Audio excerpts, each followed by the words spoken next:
We want to be competitive all the way through. Because once this season kicks off against Watford, it's unrelenting. Billy Sharp scores, and Sheffield United have opened the scoring, and guess who? It's one of the strangest games of football I've been involved in. There's a mass brawl going on between the two sets of players here. If you're going to write a script for this season, you'd be hard pushed to write one better than what's happened.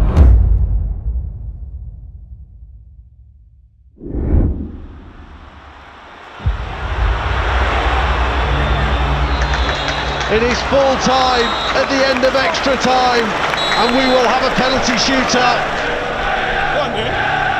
It's been an utterly superb playoff semi-final between these two sides. You couldn't split them over the two legs. We haven't split them, and we go to spot kicks.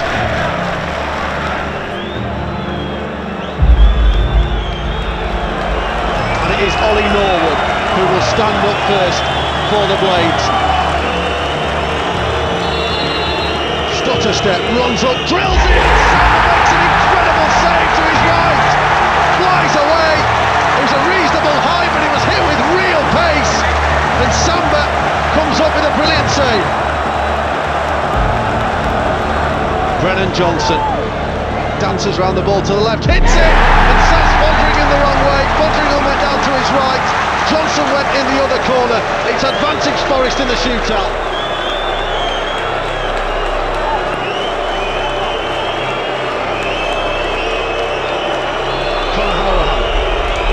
Run from him, runs up and addresses it.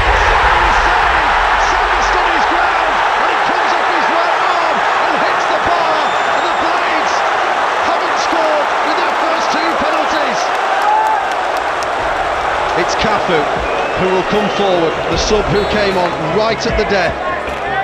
Languid style and drills it. Foderingham gets a left arm to it, but he can't keep it out. And Nottingham Forest go 2-0 up in the shootout. Well, quite simply,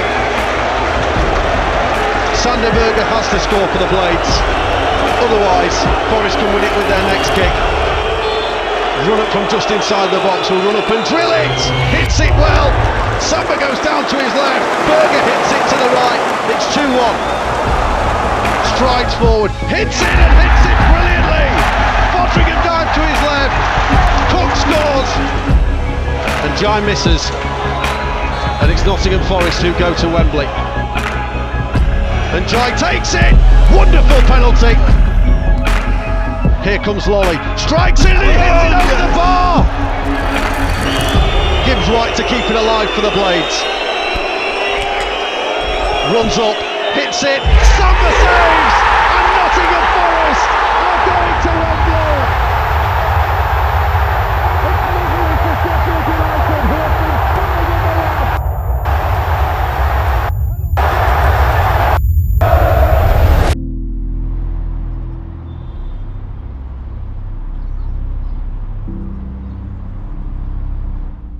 When we lost penalty kicks to Nottingham Forest, I thought I'll be devastated really, because I thought we played very well the second game. We missed our big chances like overtime. But I was calm, and I really thought that I believe that next year it will be our year.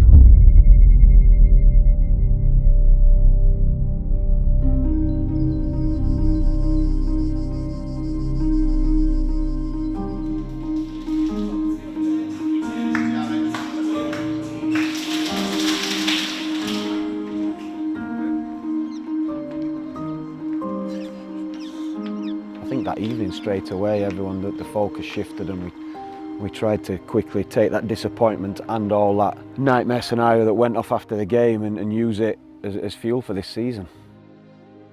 As tough as it was, and as heartbreaking as it was that night, that evening, especially how we performed, I was so proud of the players, how they performed. It was also a really powerful moment, I think, in the start, if you like, of this season.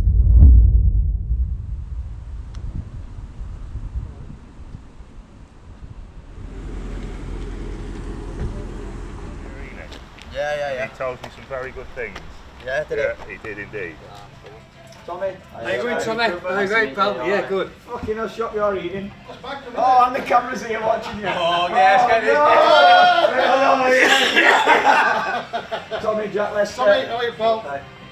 Nice to meet you, alright? You alright? Yeah, good, thank you. I'm good. Hi, Sean. See you on the call. Okay. You alright? I'm alright. Good, good. Here's you, kids. Never guess a goalkeeper coach. Okay, alright. Does that mean I don't have to keep watching him now on these video scouts? He's definitely Yes, here. it's his fault you're here. His fault. It would have known from me, but anyway, you're here now, so we'll make the most of it. Alright. So Steve, then when do you do the media after? Yeah. Yeah. All right. Perfect. Perfect. See you in a bit, mate. Yeah, catch you later. See you in a bit. See you in a bit.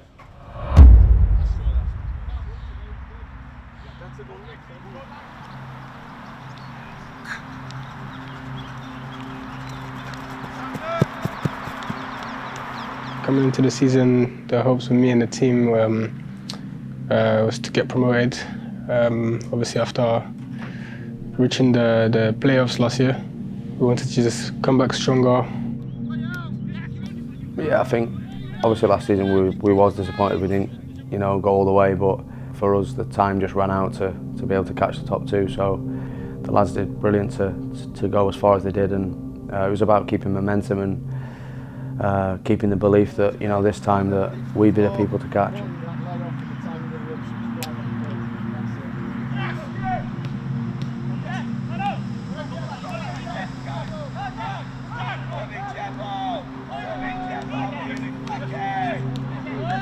You from the start, all team, young team press ups. Get them down. Get them working hard. Felt we got the balance right and some good people. And yeah, really important. The sooner we could get working with them, the better. I think we got Tommy and Nell when we were in Portugal, Kieran not long after, Maka not long after. So before the start of the season, we had everyone in place.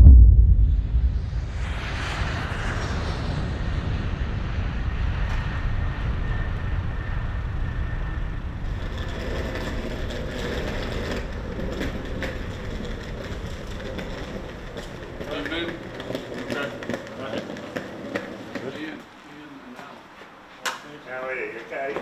Finally here. Come in. So second floor on the lift. And then we sit. Okay. You want a drink or anything? Water would be good. Nice to meet you, pal.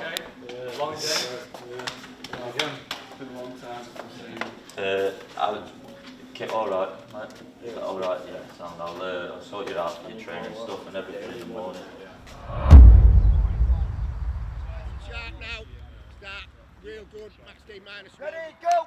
Come on, Sharp, keep switching them sides. Let's see that head on the pivot. Right.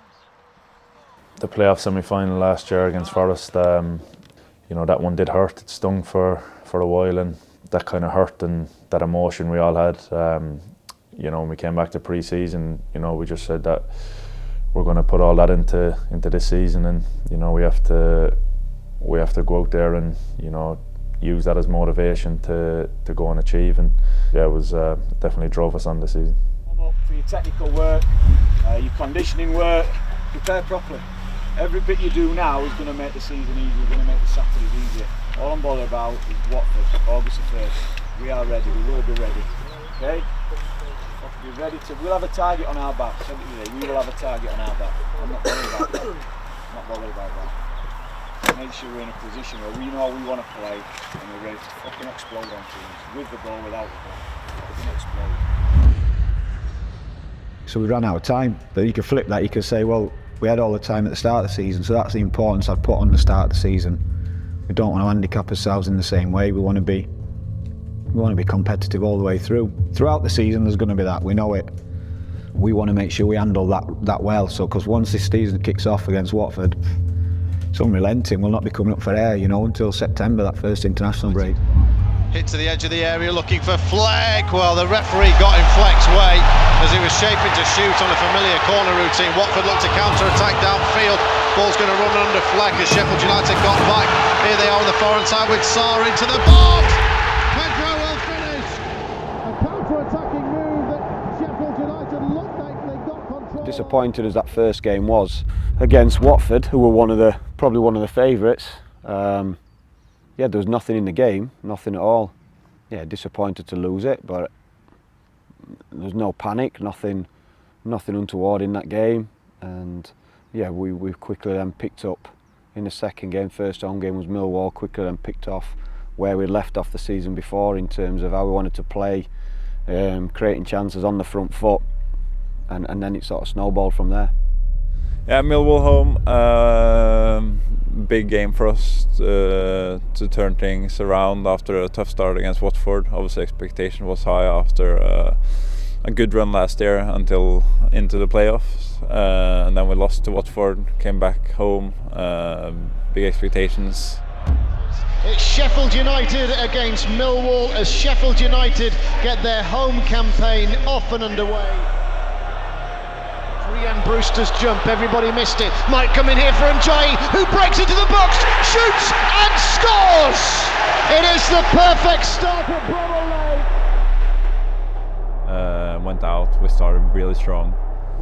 Iliman, the 1-0 goal, there was a long kick from, was it Wes? And then they missed an header, he came alone, scored, important goal. I think we just dominated the first half in general, and the second goal was a set piece from Millwall. Berger through on goal, great chance, round the keeper, and it's nestled in, just Sander Berger from a glorious counter-attack from a Millwall set piece has put Sheffield United 2-0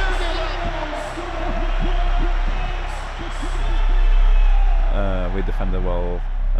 Cleared out. They did a half a mistake. I think I pressed and then Flecky won it, and then he played me along with the goalkeeper, went around him and got the 2-0, so that's obviously a comfortable, strong lead. And then I think we were strong. Second half they went a little bit more forward, but in general we controlled and cruised in that game. They didn't create much, and yeah, we looked dangerous, and that was a good fought win and a good way to start our season at home.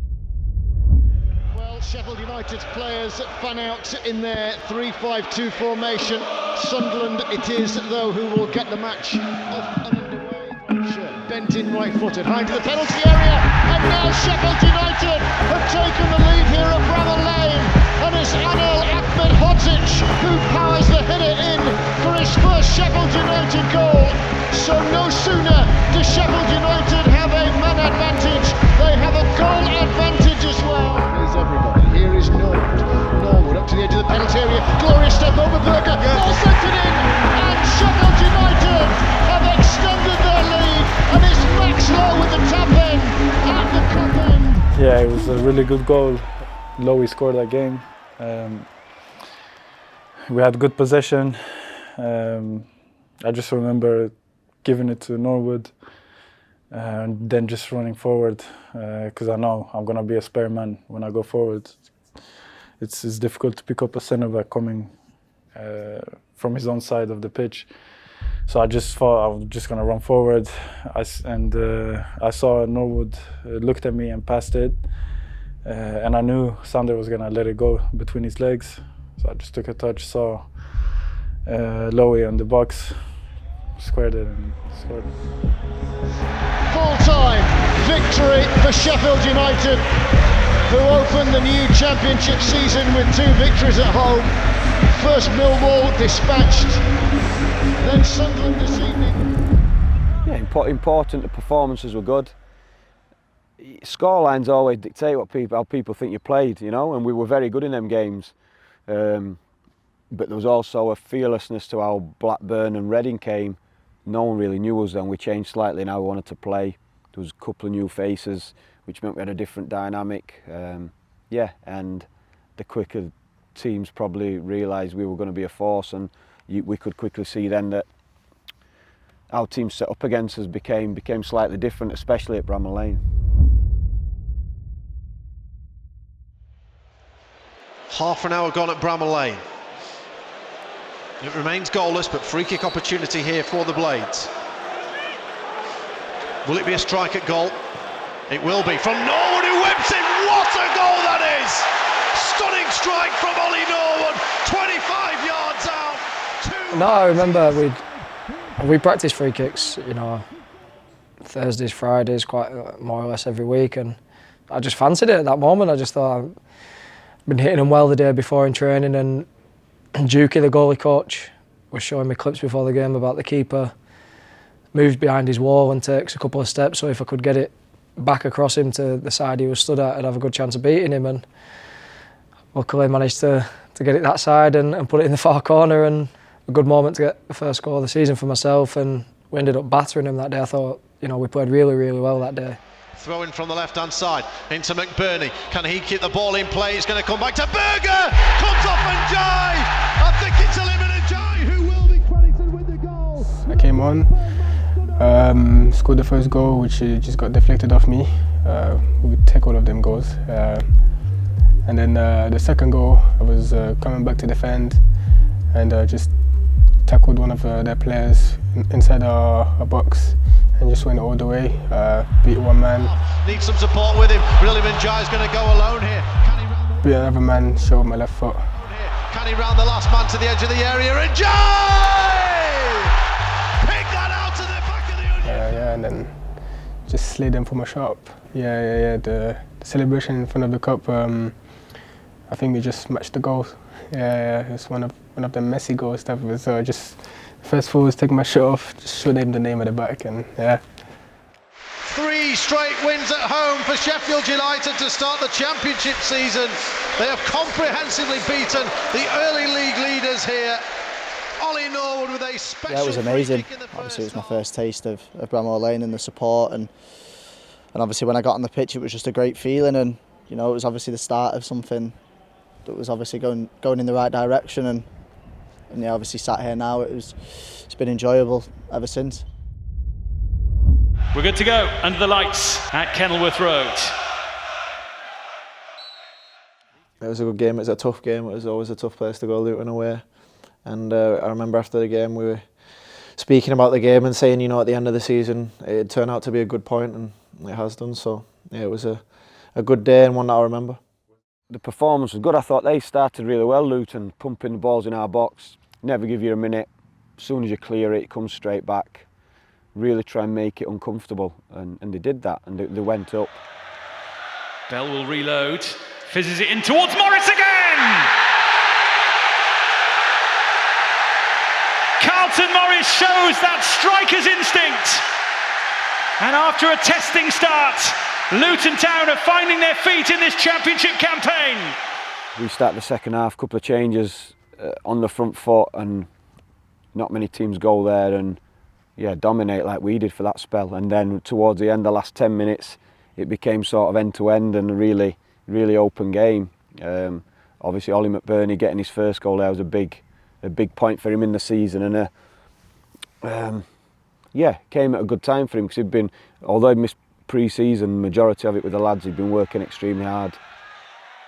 Away by Clark, back in by Doyle. Egan's there, McBurney! Ollie McBurney finds his goal-scoring touch. Just look at the emotion. Yeah, it was kind of a mixture of all sorts of emotions really. It was, you know, a little bit of relief, happiness. You know, the game was quite a frustrating game, I think, in the end, so it was nice to get the breakthrough as well. So yeah, it was a real relief and mixture of emotions that kind of all came out of me in the game, and you know, I think you could see that in the celebration. I was knackered for about 10 minutes after the celebration, so like you say, there's been games where you feel like you've played well, you feel like you've done all right, and then, you know, a goal would just kind of top it all off and turn it into a complete performance for a striker. And like you say, it might not have been the best 12 months for me or whatever, and then that was kind of the stepping board that I needed. You know, they say once you get one, you get a few, so it was a nice feeling, mate. That's it. A Friday night point apiece for both Luton Town and Sheffield United. I liked how everyone reacted to it, to that goal, to him, his teammates. Maka, who'd been brought off at half-time, I don't know if you've seen the footage, when we score, he's 10 yards on the pitch celebrating, which says a lot about him and says a lot about the lads as well. Sheffield United and Reading, second versus first in the championship table. Who's quickly got to his feet, the Manchester City loanee, spreading it wide to low, and in it goes! And Sheffield United have opened the scoring, and guess who? Ollie McBurney has scored again. It's 2-2. This time he was in the right place at the right time to send a bullet header home from close range. Exploits the space, in it comes to Berger, helped on to Njayi on his left boot. He then shoots and he scores! Njayi scores at last. Yeah, Reading were top of the league. We were chasing them. I remember that game. It was a good team coming, and there was a lot of pressure on that game. But I remember coming out second half with a lot of energy.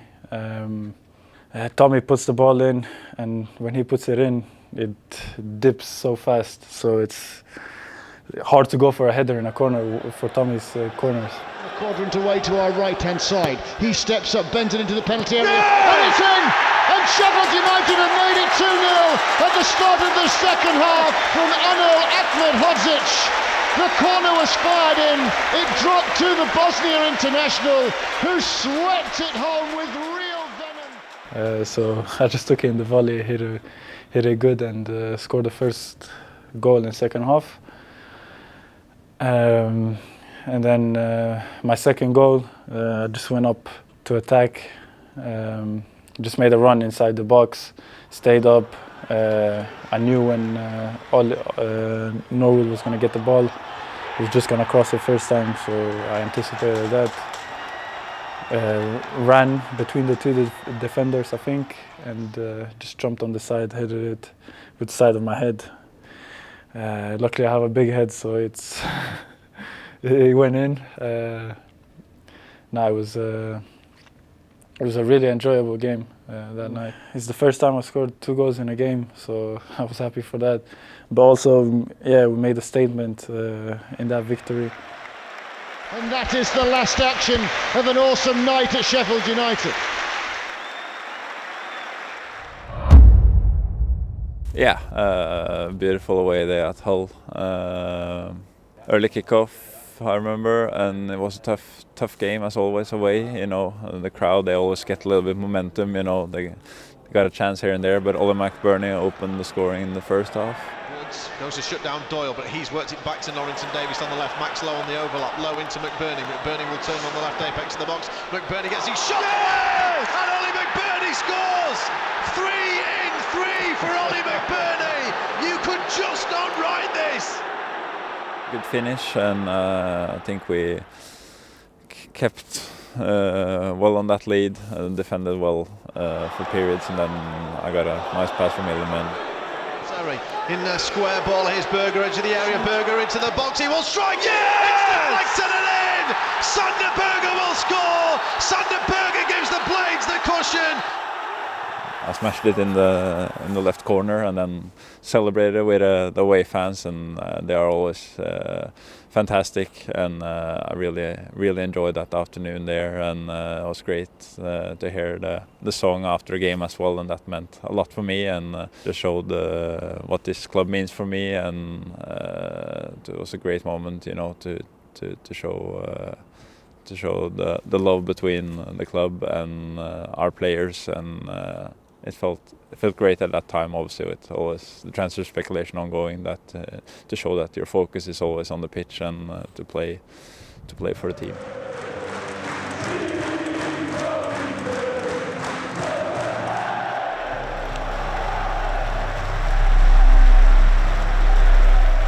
As you say, you want to be perfect for 46 games. You know, with the cup 50 odd games, but you're going to have them nights where, you know, it doesn't quite click, it doesn't quite go right.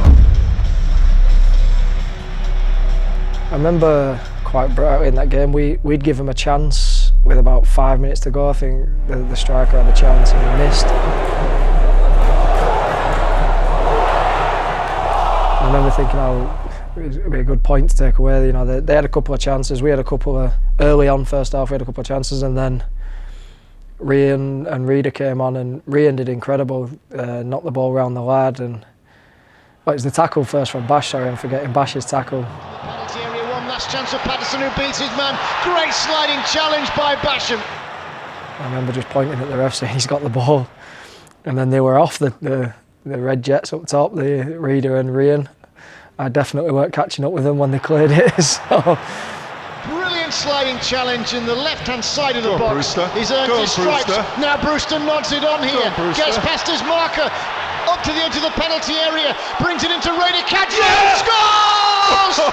Sheffield United have won it in the last seconds of the match.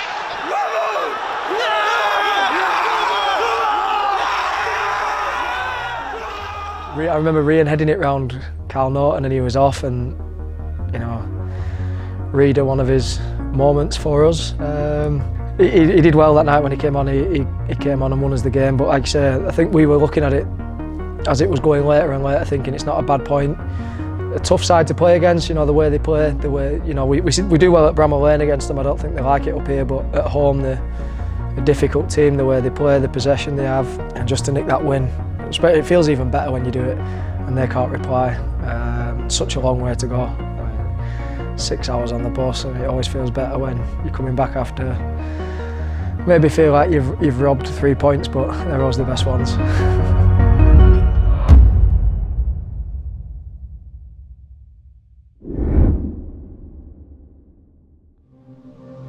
Well, a very good afternoon to you and a warm welcome to Bramall Lane.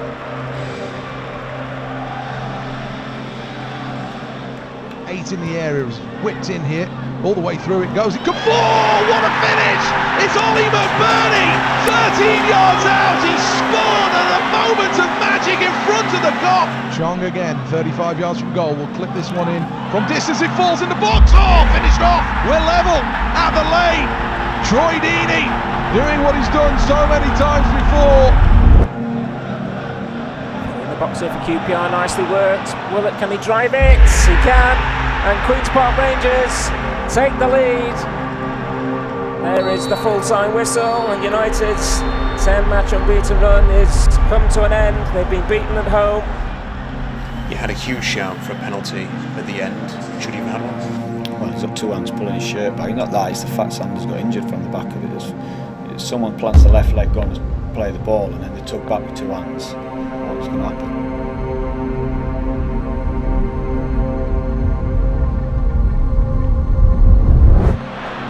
Goes from Jagielka, lovely cross, and Stoke City have the lead.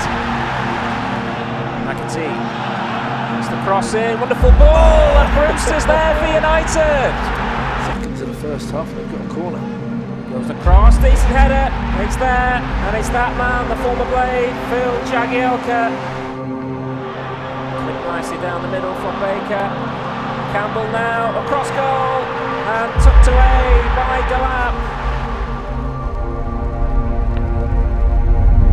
Within that game, those games, I remember we played at Stoke and we put a team out, we played a 4-4-2 diamond, and so young, so many players, and in terms of a combination of players which I wouldn't put out, and the players get that because of how weak we were without the ball, but it's what we had.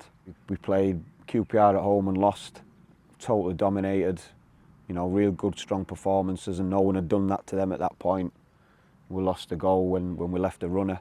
Again, when we speak about learning Tommy, and Tommy speaks about that moment, it's important that we understand why we lose games. So within that 6-game run, there were some real strong performances and not much different to other games that we'd won. So I thought, from my point of view in particular, it was important to keep that perspective and make sure we looked at, of course we want to win all the time, but we want to do things more often than not that help us win. So understanding when we win, what helps us win.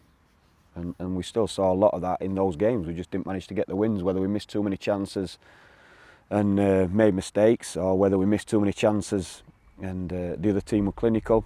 Sometimes it happens that way, you know. Sometimes you've just got to swallow it and understand that it's not your time.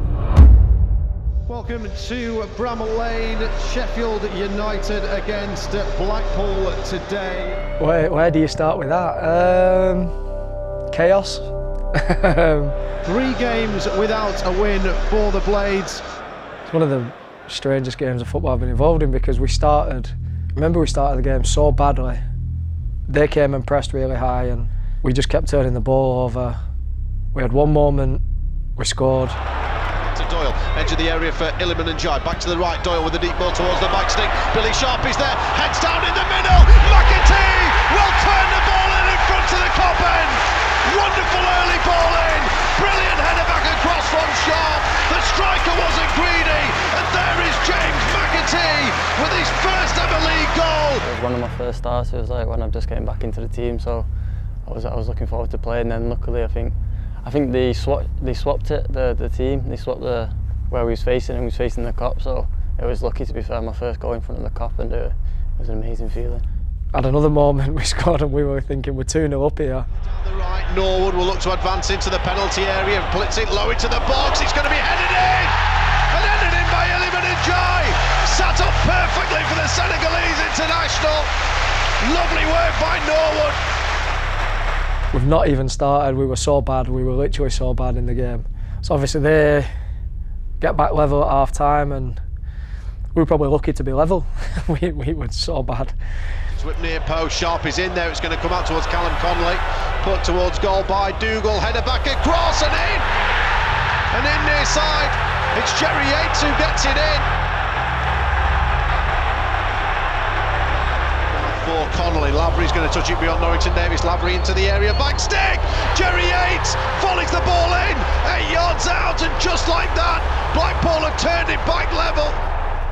And then the chaos started. Rhian Brewster looking to get beyond Ekpiteta goes flying in. And I remember actually saying, you're going to get sent off. I remember just thinking, he's gone here, he lost his head. It is a second yellow card, it is a red card for Ekpiteta, who has gone. We were getting a little bit on top, we were trying to get back in the game, and he boot the ball at Rhian, lost his head, which... Brewster, touch off Patino, Ahmed Hodzic, great strength from him as he shoves Dom Thompson into the hoarding, and Thompson has just smashed the ball towards Anel Ahmed Hodzic. There is another coming together on the far side, he is not happy at all. Dom Thompson knows exactly what he's done here because he's already on a yellow card from that melee earlier, and you would have thought here he's going to have to go. It is a second yellow card for Dom Thompson, and Blackpool are down to 9. You're just thinking you've just played right into our hands there, so they're down to 9. Then I'm just thinking this isn't going to be our day, they're just going to frustrate the life out of us, and then Tommy whipped a corner in and it just went up in the air, and I just thought, just keep it down, keep it down, keep it down, and luckily managed to hit the target and it went in. And Doyle with the corner left. This one down the keeper's throat, who looked like he might have been fouled. Norwood forward, and Norwood scores on the volley! Sheffield United have got their equaliser! we missed a penalty as well, didn't we? Now back to the edge of the area. Norwood into the area, looking for Ahmed Hodzic. Was he pulled down there by Yates in the area? It's a penalty! Penalty for Sheffield United! Here comes Brewster, 3 to play, the Blades behind, in front of the away end after Blackpool turned things around at the start of the game. Stutter step from Brewster, who runs up and hits the post! Rhian Brewster smashes the post! Unforgettable, that game. That was one of the wildest games I've been involved in. Wes sent off after the game. There goes the full-time whistle. Well, there's a melee now in the around the referee here. Wes Fodringham's gone down and there is a brawl. There is a mass brawl going on between the two sets of players here. Red card, Wes Fodringham. Red card as well, I think, for Lavery. Sheffield United have lost Wes Fodringham for 3 games. Well, that is a big blow for them on what has been an incredible day here at Bramall Lane. A good point after how bad we were, to be honest. That's the Championship, I think, in a nutshell. I think the Championship's just carnage at times, and any team can beat any team on any given day and come up with tactics you don't expect sometimes. And over 46 games, it's a tough slog.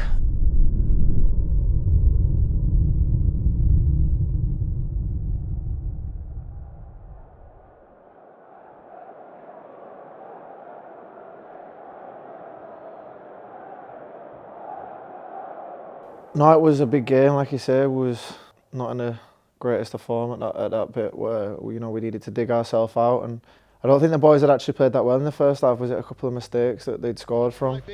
First versus second, but they've both withered a little in recent weeks. Here's Wes Frodingham, who gets a second chance in goal, and he's given a gift to Teemu Pukki. Sheffield United and Adam Davis get off to the worst possible start. Adam Davis underneath the cop end. Pukki, the recipient of a direct ball and shot, and he's got a second, and it skidded through the 18-yard box. It rolled very tamely past Adam Davis' outstretched hand, and it nestles in the bottom corner. Two-man wall. Norwood will float this ball into the penalty area. Egan wins the header. Hanley powers his header away from the edge of the box. Then the shot from Osborne. It took a wicked deflection that had guns scrambling to knock the ball behind. And that is the last action of the first half here. And Sheffield United will leave the field of play to muted boos. I wasn't playing, I was raging, I wasn't playing. I was on a bench. To go behind to a team that's, we've said it a few times, when you go behind, especially at home, and the team then have got good players who can hit you on the counter, it makes it difficult. International tosses it forward, onto Baldock, who's level with the edge of the Norwich penalty area. Ball squeezed into Njai, now Sharp wrestling for the ball, he gets the shot off, Osborne! Sheffield United reignite this game as a contest! And then obviously came on. I think me and Tommy had come on about 60, and we were all over him, and yeah, I got the goal. And the ball, hoping to win it early. Norwood into the box. McBurney, in it goes! Sheffield United crash home the equaliser. The substitution has worked. Ollie McBurney, right man, right place, right time, and he couldn't miss. And from a desperate first half, Sheffield United are back on terms. We were 2-0. I had a chance at the end of the game to win 3-2 as well, I think, if I remember rightly.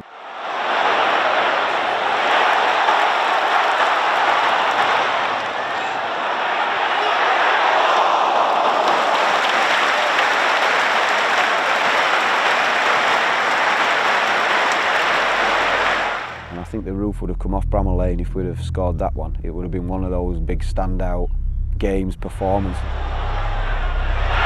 I know they missed a penalty, but it was never a penalty. The ref just guessed, penalised Eags, who won the ball. There was a foul before that which was outside the box, which I think he realised, so he said no, it's for the second one, which was Eags's. Eags won the ball, so it should never have been a penalty. Teemu Pukki stands over the ball.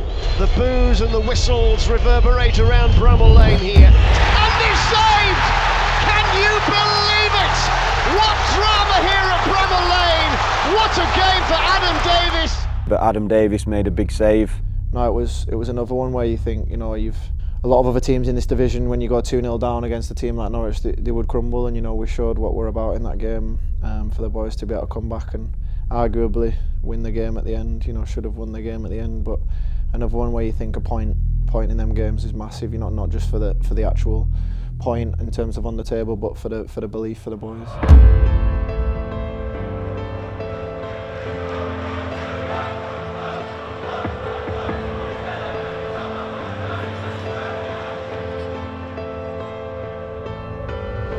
So West Brom was a big win. We scored two real good goals first half. Now Doyle, chip ball down the right, Baldock's round the back, lovely touch in the middle, and Jai will put in and finish! Illiman and Jai, lovely tidy finish in the box. I think Illy was a joke that day and got the first goal and then set me up for the second, and like you said, it's 2-0 up there away from home against another good team. Goes away to the left-hand side, and Jai finds McBurney edge of the area, steps back inside, and will curl it in the corner! That is a delicious goal from Sheffield United's front two, made by Illiman and Jai, finished by Ollie McBurney. But Jai already has his 7th of the season, now McBurney has as well. Such a cool finish. Me and Illy think when we're playing together at our best, we're up there with the best in the league, and I think that game's one of the games where we were able to show it. We complemented each other really well. Defensively we were good in terms of where we needed to be tactically, and then we showed our quality when we had the ball and got the 2 goals which ultimately won the game. So it was me and Illy have a great relationship together on and off the pitch, and that was one of the games where it really showed, and we were really effective. And then just before half time they started getting a bit of control of the ball without creating. So we needed to make sure we reset in second half, be more positive, more aggressive with the press, and we did. Keep that clean sheet, and I think there was one effort right at the end which was close. But apart from that, we were strong.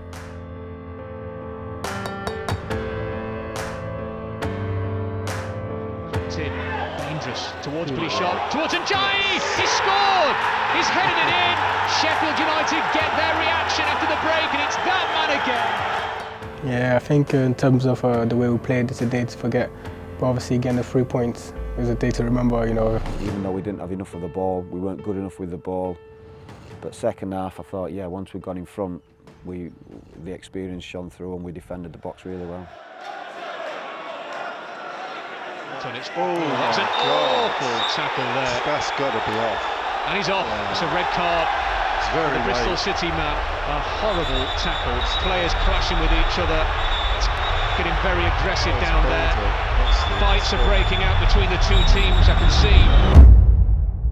Yeah, no, Burnley was coming to Bramall Lane, and it was a big game. There was a lot of expectations on that game. We had to win it. It's third against first as Sheffield United, the Championship's early pace setters, host the current pace setters Burnley, and Sheffield United are looking to end the Clarets' 16-match unbeaten run in the second tier.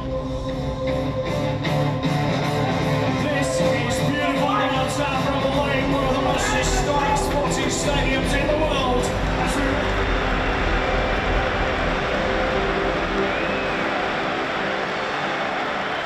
I think we start off with going 1-0 down. First one of you took a big deflection. From the left, into the box it goes. Backpedaling Robertson heads it away! And the shot goes into the net. And Burnley, the league leaders, have the lead via the cruelest of deflections underneath the Bramall Lane cop. McBurney headed it to Illiman, Illiman scored. Late arrivers, one of them's McBurney with the header, crashing onto it!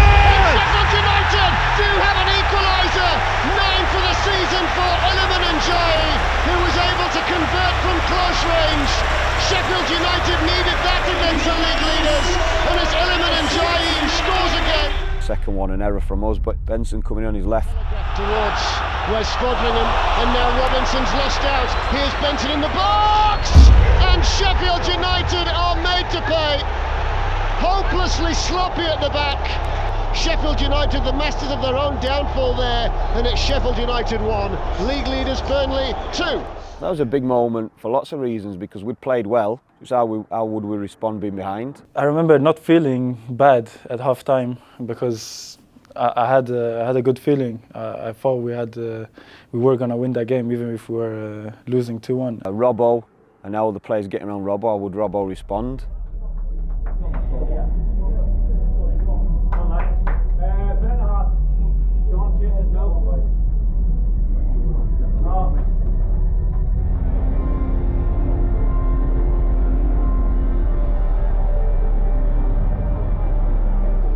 We went out second half,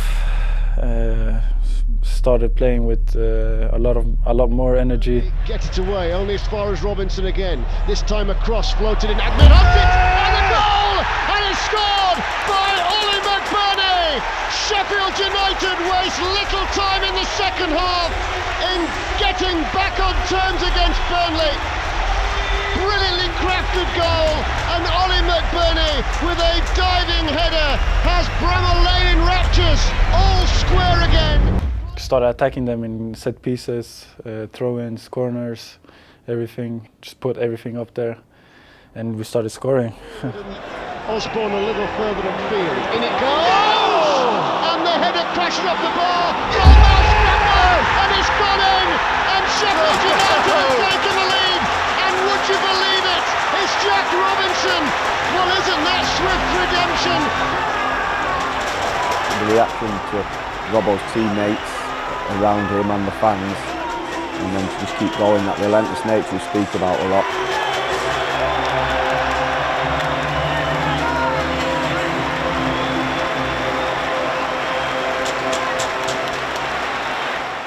Yeah, I think we had so many shots that one of them had to go in, and it it was crazy because on the pitch I just knew we were going to score. It was just a matter of time. Yeah, and then they couldn't live with the lads.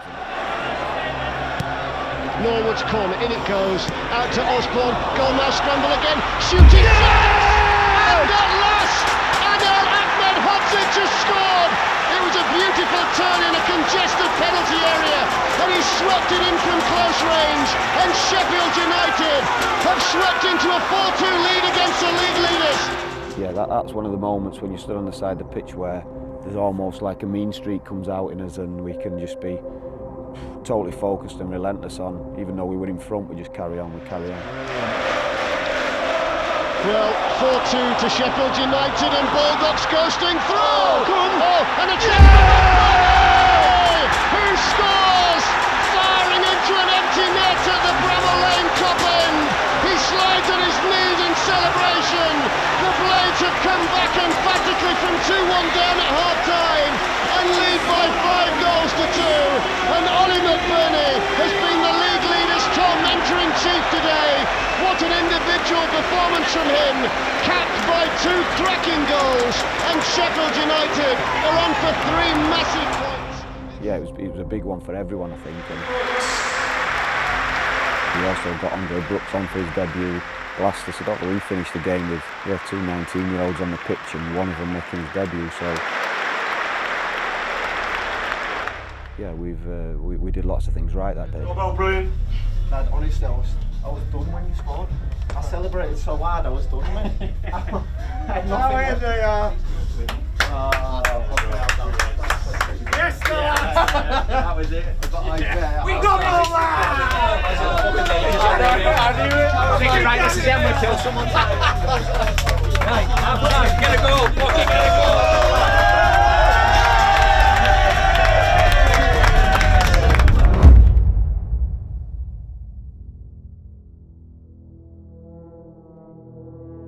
The results we got before Cardiff, because we were down to bare bones, players were playing out position, some were playing injured. The game against Cardiff, can I say I didn't have the right boots on first half. The final game before the World Cup break. What if Sheffield United got left in the tank? Can they edge themselves back into the top 2 by close of play?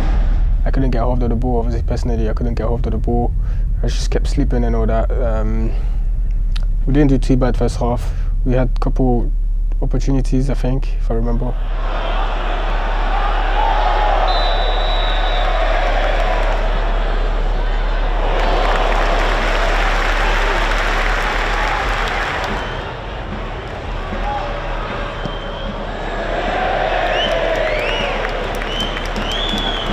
I think we came on second half much better.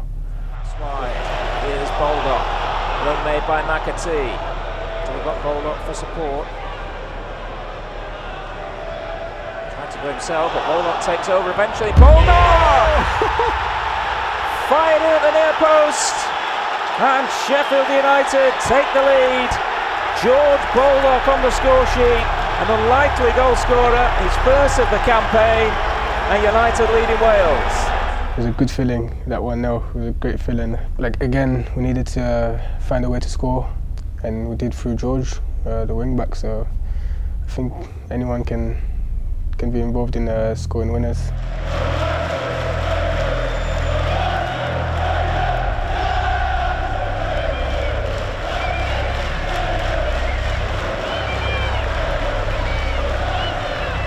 Just before that break, when you mentioned Bristol, where there was an element of fatigue, there was an element of players playing injured, still putting themselves forward. Ollie Mack with the hernia, remember George, lots of people carrying. So to get to that break, having won games, was really important.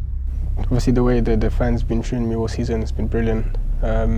See the send-off that they gave me after Cardiff, I've seen the cards and all that, good luck. It was amazing.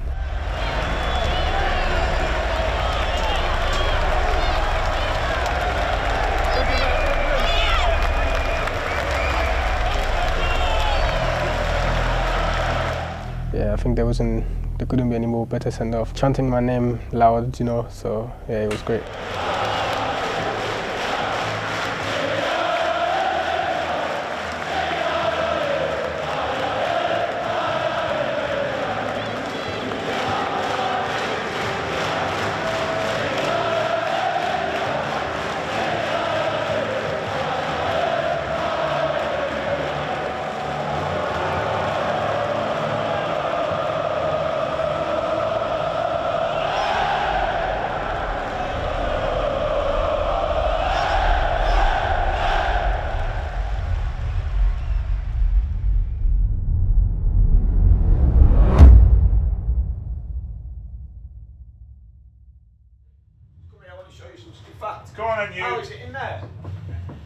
I paused it for you.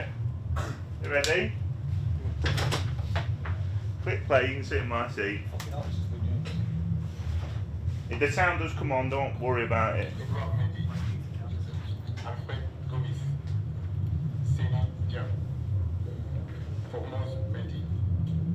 That's better if it's not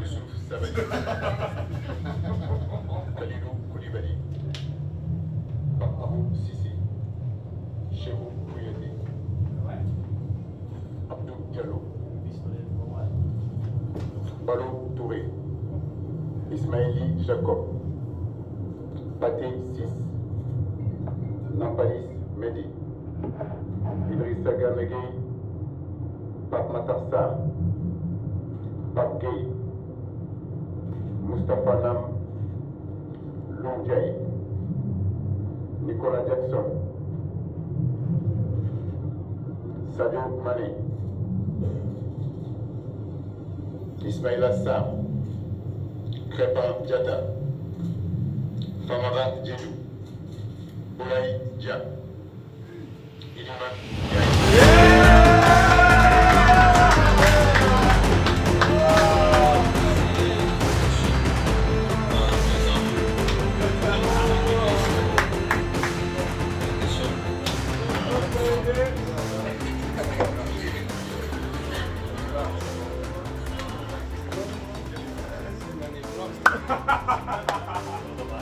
Can you get me a ticket?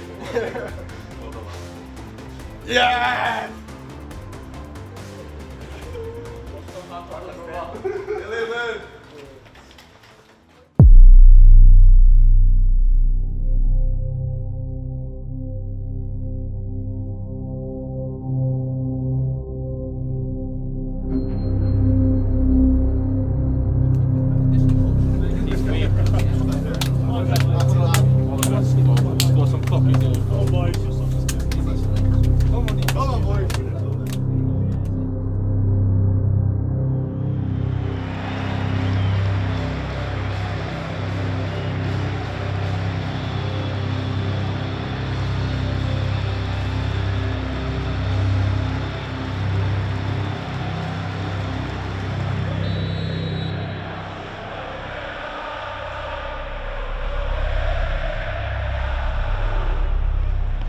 At 15th minute of the game, Iliman Ndiaye beats two challengers, glorious run, and the ball's through to Billy Sharp, who chipped it over the goalkeeper, and Billy Sharp scores his first goal of the season as Sheffield United waste little time at the restart in getting back into the swing of things. What a gloriously well-taken goal from the Sheffield United skipper, whose deft chip nestled in the bottom corner of the net, teed up by World Cup star Iliman Ndiaye, and normal services resumed.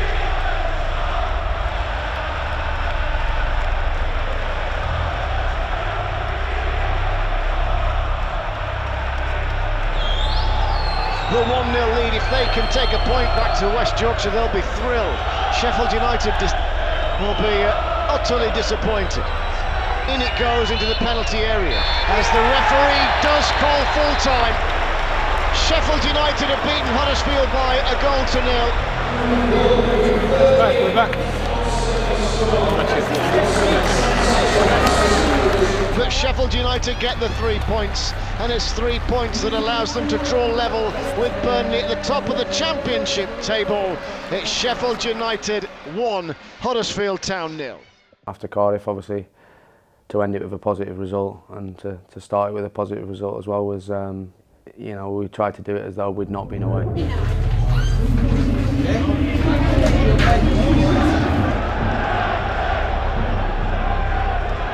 Corner kick near side then, Norwood. Good set piece from us, which he's dispatched. His left arm in the air. Everyone back defending for Wigan. It's into the net post and it's in! John Egan with the header! And Sheffield United have the lead here at the DW Stadium. 8 minutes gone. Sheffield United won. Great ball from Ollie, and you know, managed to finish it, so gave us a good start. Luckily for me, I got another one with the left foot. I think it was Iliman what slid me in and had a touch, and drilled this one across the lower nard, and it was nice to see it nestle in the corner as well and help us get some more points. Rolls the ball out short to Dericka with a poor ball in field for power. Now Norwood, turned by Njai into the area. Billy Sharp on the left hand side of the box. Yes. Sharp will strike, and Sharp will hit the corner. He goes to celebrate in front of the travelling Sheffield United supporters. That is a goal that will mean so much to Billy Sharp. 2 in 2, and it is 117 league goals and draws him level with his granddad's hero, Jimmy Hagan, in the all-time scorers list for Sheffield United. Billy Sharp scores goals. Billy Sharp makes records. 11 gone in the second half. Wigan Athletic 0, Sheffield United 2.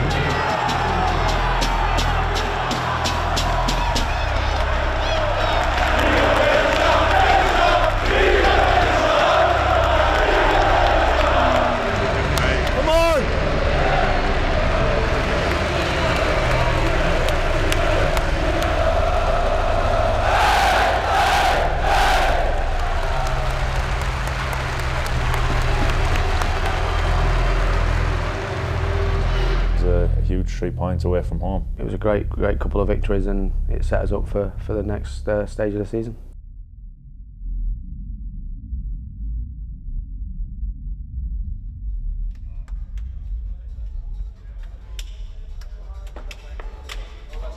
Come on, boys, come on, come on!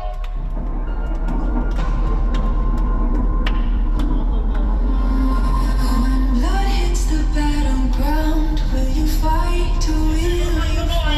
For Paul Higginbottom's red and white Wizards, Sheffield United!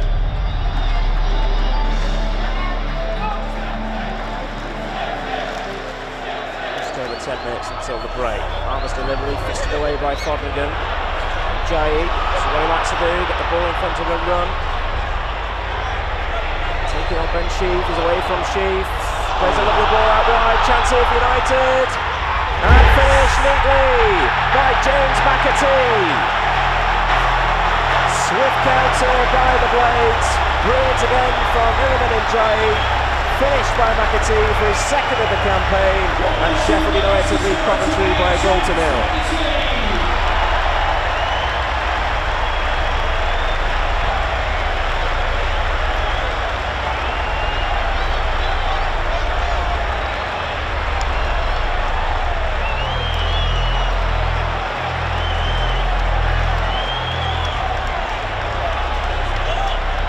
I think me and Nibli have spoken about before, like we're pretty good at counter-attacking together. We can run next to each other, and I see him pick it up, and I just think he's gonna do a bit of magic here. So I just start sprinting forward, and then I find a bit of space, and he gives me a great pass, and I took a touch and just slotted it home. So it was and I got to celebrate in front of my family and everyone there. So Norwood and McAtee stand over the ball.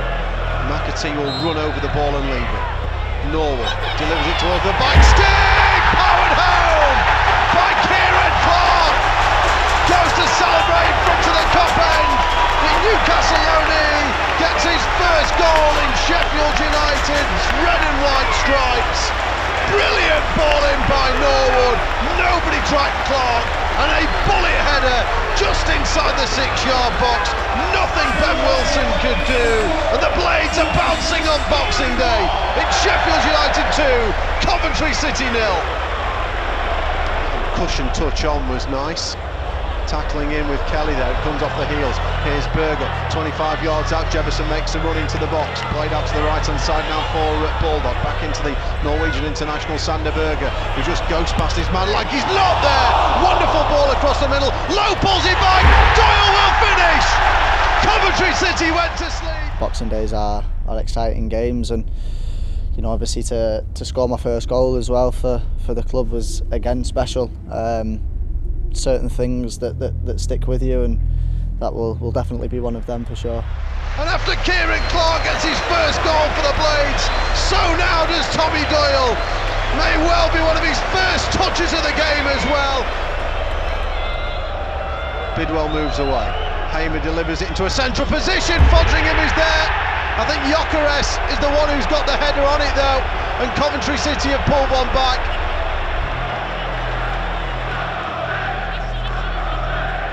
through. Egan's there, will block off his man, and he's going to see red here, John Egan. Second yellow card for John Egan. He will go for a block on Gyökeres. You feel involved, you know, you feel part of the team, you feel like you're helping the lads, and you know that's a great feeling when you look to your left, your right, you know, especially in the midfield, you look everywhere and you see everybody working hard and putting in an input, and you know, obviously as a midfielder you want to try and create and score goals, and you know, to do that on that day was a special feeling.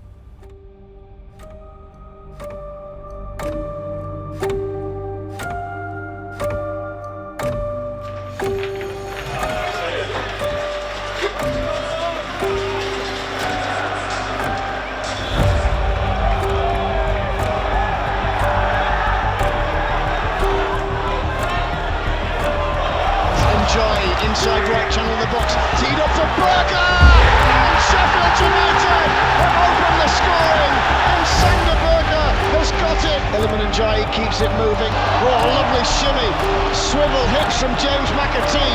He takes the ball, drives across halfway, sprinting up to the edge of the penalty area. Brilliant, brilliant goal from James McAtee. That is outstanding, and he celebrates the goal with a backward somersault in front of the Sheffield United fans. Bogle's beaten in the air, all eyes on the referee. Wide to Robinson, Norwood tosses it back into the danger zone. Heads go up, might come here, really sharp, corner of the penalty area. Stevens on the overlap, they're queuing up here. It's a QPR header, pinballing around. Yeah! And Sheffield United have grabbed a late equaliser, and it's John Egan restored to the side immediately after suspension. Wide to low, first time bowling, a shot and a goal, and Iliman Ndiaye is back amongst the goals. Jefferson, of course, has done well in the cup recently. Sheffield United maraud through. And Sheffield United have their second goal, and they're queuing up, and the ball has been knocked in by Jayden Bogle. That's it, that seals it. Jayden Bogle gets his second, as Sheffield United get their third goal of the match. He is in the penalty area, he goes for it, chance, and Jefferson has scored. There's no offside flag, they all looked, nothing was coming, and if that's not the perfect start for Daniel Jefferson, then I don't know what is. Iliman Ndiaye and Anel Ahmedhodzic involved in the... One thing Millwall do is make it tough for you, especially when you're playing down at their place, so it's going to be a good game, and cup ties always have a different feel. Nice pass into McAtee, and a lovely way to pass from him for Jefferson, who's away here, and there's the opening goal, and the chance was taken by Daniel Jefferson, and Bogle, it's 2-0 in via a big deflection. South Coast for another Premier League tie. Number 12. Number 12, that is Wrexham. So the National League side will be at home and going to the racecourse will be 27. 27. Sheffield United of the Championship. I remember getting the draw, and I remember thinking, yeah, that'll be a proper cup game, that'll be a proper FA Cup, away from home. Everybody wants them to beat you. You know, it's the Disney story, isn't it? And the blokes who've gone in who own them, and the whole build up to it. They wanted to make it like a fairy tale, I don't know, some shit like that. It's a strange one because we felt a bit, you know, not disrespected, it's probably the wrong word, but a bit like they were going to beat us and we weren't having any of it. Yeah, I just remember I just wanted to shut them up. It was so much talking from them. Doyle will whip it near post, and it's headed in! Ollie McBurney! Dream start for Sheffield United here in North Wales. Wonderful header at the near post. Going 1-0 up early on, and I thought, we've got them right where we want them. And then fair play to them, they came right back at us. Ball in from the left, headed down, it's going to be flicked towards goal, and it's going to be turned in as well. And it's Mullen. Who else will it be? Whip central there, Davis is there, and he's going to be smashed home though. Tom O'Connor. 2-1, I equalised, 2-2. It's going to come out to Norwood. Brilliant block. Norwood again. Norwood. And only Norwood will score for the Blades in the second attempt. Tough finish. Tucked it into the corner. I think you just get out of here with a draw, to be honest. Getting back to Bramall Lane, and atmosphere was brilliant. You know, they went for it. They thought they had the chance to beat us, and I remember when they went 3-2 up, they thought they'd done it. Into the Sheffield United penalty area, cuts back into the middle, Mullin to strike, Mullin to score, through the likes of Adam Davis. Eags obviously scored last kick of the game, and from the right, Doyle into the area, it's going to be in! Turned in by John Egan! John Egan at the back post! You can hear the silence from the home fans! Egan races back to the halfway line! I think we handled it well. Probably not the best performance, but it's hard to go there. I remember saying to a couple of their players, not in a bad way, but I remember saying you had your chance. They missed it, but Bramall Lane was even more entertaining. Number 3. Number 3, that is Wrexham or Sheffield United. So if Wrexham win the replay, they get another home tie, and it will be against Number 1. Number 1, Tottenham Hotspur. Wrexham or Sheffield United home to Tottenham. I'm only going to talk about the football.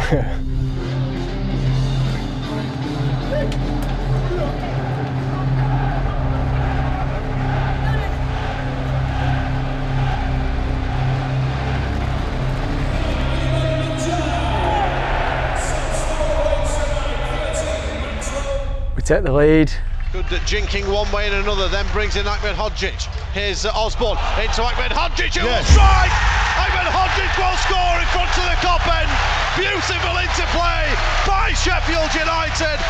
They get a penalty. The first penalty wasn't in the box. McAtee's just showing that. Oh, that's a penalty. Well, Ahmed Hodzic will go beyond here, and a penalty's been given. A penalty in the back of Mullin for a shirt pull by Ahmed Hodzic. The away end goes bananas. Adam Davis, Welsh international keeper, will try and save it. Mullin blasts it down the middle. And Paul Mullin has goal 29 of the season, 9 in the FA Cup. The second penalty was assault. It was definitely in the box. Down the left. Touched into the box, then a challenge goes in by Norwood, and then it's a penalty. A second penalty for Wrexham. Adam Davis stands there once again. What will he do with this second penalty? 18 minutes to go. Mullin drills it. Adam Davis saves. Down to his right-hand side. The Welsh international denies the North Wales side. Dave Law got me out of trouble, and then Sharpie goes and scores at the end. And Norwood cross field. It's a ball touch, and Billy Sharp is in. Sharp will race through to the edge of the area. Can he seal it? Yes! Of course he can. Billy Sharp. I was happy with the finish on that one. Felt like I took someone on and slid it in the corner, and then obviously Sander made sure of the victory. So McAtee through to Berger. Berger to finish. Sensational goal by Sander Berger. Sheffield United definitely through to the 5th round of the FA Cup. They will host Spurs, and finally that championship class is told tonight. Another devastating counter-attack and a wondrous goal from a wondrous... We're determined to come and get the win at our place, but we showed much more obviously of what we're capable of, and we just go away with the win.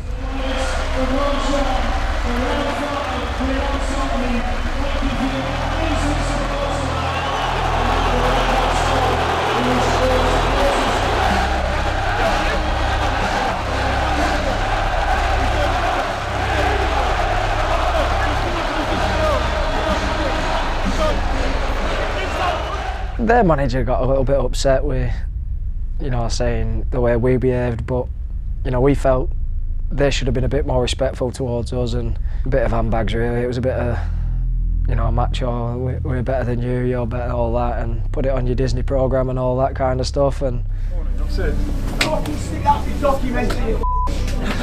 Fucking big time bastard, honestly. Where's going on? Yeah, fighting, champions fighting. Wow, wow, wow. To be honest, we just couldn't lose that game. We'd have never had the end of it, and as professionals we've got pride, and you don't want a team from lower down, no matter the budget, whatever they've got, you don't want to get beat off anyone below you. And a few choice words were said, and I know a couple of their lads, and there's no hard feelings. Great afternoon for us. I mean, Swansea is always a very tough team when they're at it because they have a unique style of football, but we always had a good control over them at home, I would say. They play a very ambitious football. The goalkeeper is heavily involved in their build-up. Everyone's trying to get on the ball short, and that suits our system really well because we press all over them.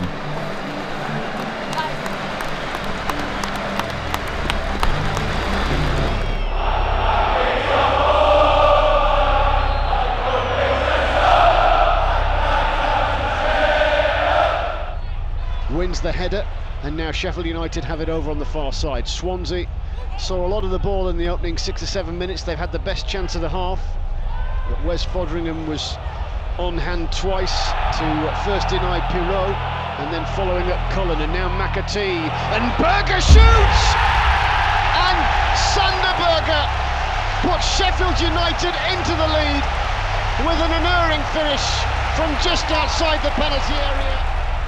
Yeah, I hit it well, and obviously that's a little bit my technique with the inside of the foot there, and yeah, it curled beautifully in, and it was a great way to start that game, and then we just kept on running over them and pressing them and making it horrible for them, and then we got 2 and 3 in the end, so yeah, beautiful game.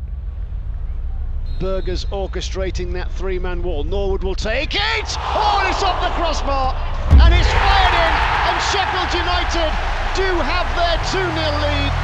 Superb reactions by Jack Robinson.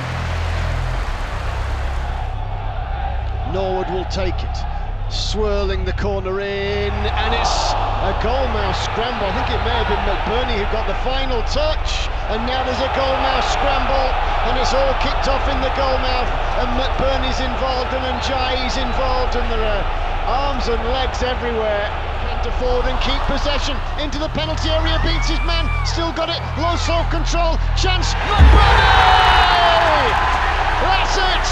3-0, 3 points in the bag, and Ollie McBurney will tap home from close range. You look back at games, and the first 30 minutes, certainly 20, but maybe a bit more, was arguably the best we played this season against the top side who were in top form. Historic, famous stadiums in the world. Welcome our visitors, Middlesbrough, but make the noise for Heckey's Red and White Wizards, Sheffield United.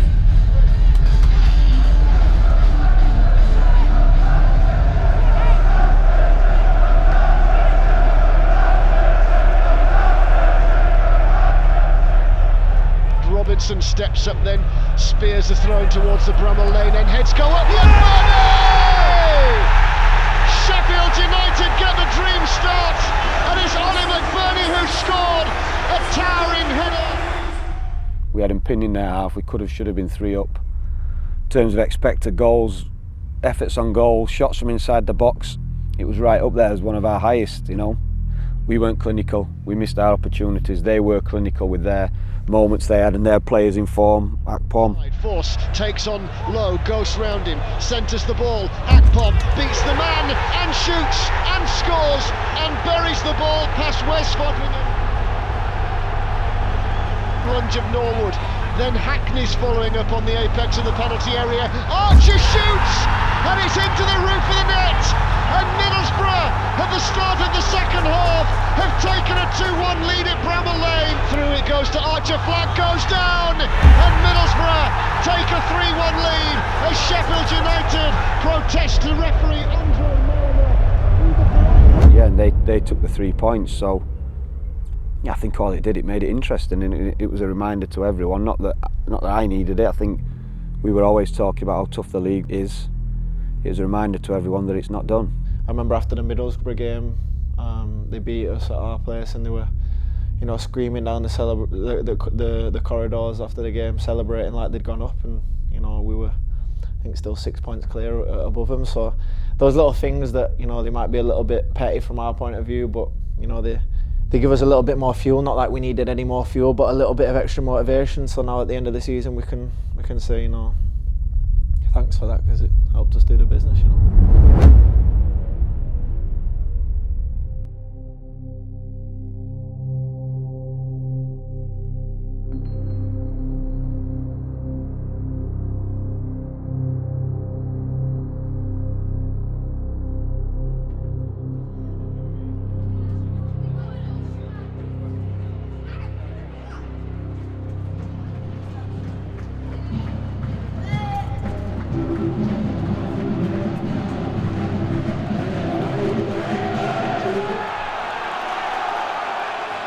Millwall first half were poor.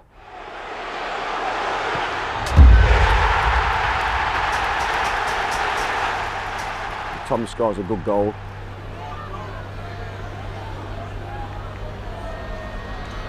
Let's see if United can do something similar here. Free kick comes in, it's gone in! It's a goal for Sheffield United from Doyle. He's managed to get it over the wall. The keeper, George Long, got a hand to it but couldn't keep it out. We didn't deserve to be, you know, in that position. But second half we were very good and we just couldn't switch off going for the win. And we just became naive and then left the back door open. Slips it down the line to Vogelsummer. He gets his cross in and Bradshaw's header has gone in. Well, the Millwall number 9 has been their main man. Opportunity here. Almost found its way in. Here comes the corner for the Blades. Headed away by Cooper as far as Bogle. Bogle on that run, right hand side, pulls it back. Here's a big chance. It's a goal! It's an equaliser. It's McAtee in what might be virtually his first touch since coming on. Picked out in the box, kept his composure. What an important goal for Sheffield United that is. Booted up to the edge of the box. Cooper's up there. It's worked on now towards Vogelsummer. He gets his cross in, and Bradshaw gets his hat-trick. Foolish, and we end up getting beat. But in terms of character in the second half performance, it was really good to keep coming from behind.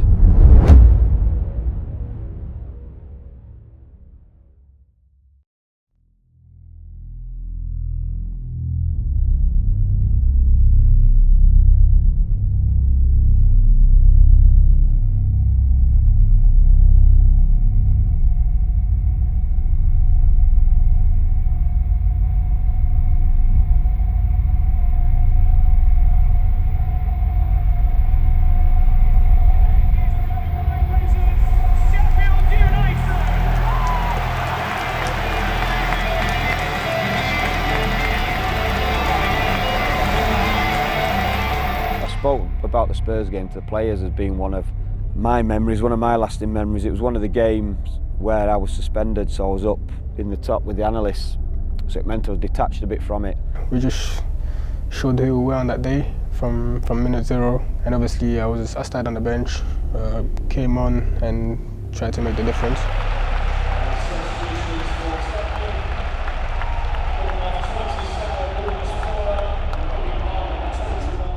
First thing I wanted to do was score. McAtee and Doyle are really growing into this. They're loving this now. The last 2 or 3 minutes have all been spent in Spurs territory as Illiman and Jai thought about the cross, thought better of it. I think it was to Robbo. Robbo tried to cross it, it hit one of their players, and then it just landed on me. And my first touch was to send one player away. It's scuffed, and now Jai weaving his way in the penalty. Obviously weaving around defenders and just took my chance, shot between obviously Eric Dyer's legs and then into the bottom corner, and the celebration was yeah. Wow! Illiman and Jai with a moment of FA Cup magic. The World Cup star off the bench to bob and weave inside the penalty area and score a quite spectacular goal to put Sheffield United within 11 minutes of a historic FA Cup victory against Premier League giants. Obviously not me, but when they talk about big players and all that, they say that they make the difference, if you know that. So that's what I just tried to do on that day when I came on. Like when I'm on the side, I like to be involved in the game, the emotion of the game, and I feel like I make better decisions, I'm more alert. When I'm in the top, I wasn't like that, so I was like a fan watching it. Horrible feeling, but it allowed me, especially when we'd won, to see those celebrations, to hear the noise coming from the Kop. Felt like the whole stand was shaking, and then the players after the game and the fans reacting to players. I had a bird's eye view of it. That's something I'll not forget, and something that'll yeah. The cup upset as a Liverpool footballer at Oldham.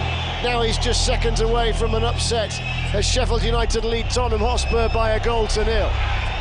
The whistles ring around Bramall Lane as the referee blows his whistle, and Sheffield United have knocked Premier League giants Tottenham Hotspur out of the FA Cup at the 5th round stage.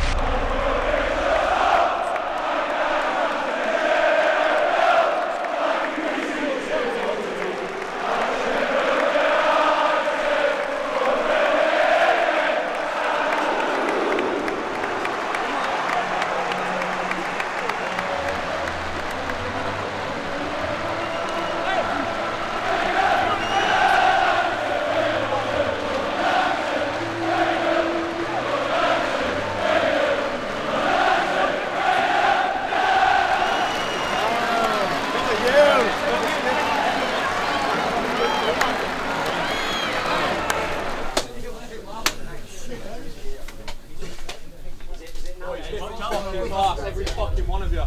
Work ethic was different fucking class from the start.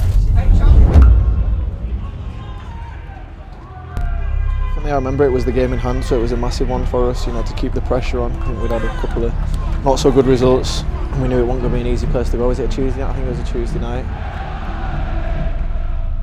I think that was a pivotal game to go there and actually win, because if we didn't, then I think everyone would have got a little bit more nervous. So they can be banana skins, it can be from the outside looking in, we're second and they're wherever they are, and it should be an easy win, but it's the Championship, it never really works out like that. I'd set up Illy that game. It was nice to give him a goal. Bogle looks up, threading the diagonal ball forward. McBurney's onside of the dead ball line, cut back, and a goal! And Sheffield United have taken the lead. Illiman and Jai, right man, right place, right time, as Sheffield United steal a lead on Reading here. Great work by McBurney, who got to the ball for the cutback just in the nick of time, and you want nobody else other than Illiman and Jai, who crashed the ball in. Yeah, again, 1-0, go down to a tough place, get the 1-0 win, and then defend excellently, keep the clean sheet, and all that matters is that 3 points. It's happened a few times this season where we maybe haven't been our best in terms of free-flowing football, but we know that when we are in the lead in them games, them tight games, we've got enough about us to be able to see the games out like we did so many times in the Premier League that first year. So I feel pretty comfortable in them positions. That was another one of them games. We weren't in the best shape physically, I didn't think. I don't think as a team we were in the best sort of condition to be challenging up there. And it was probably the first real test that we had, because everything had been comfortable up to then. We had a comfortable points lead, we were winning games of football, and we had a slight blip, and what we didn't want to happen was to continue that, and then all of a sudden the season sort of turns into disappointment. So to get the win there, I think, was massive.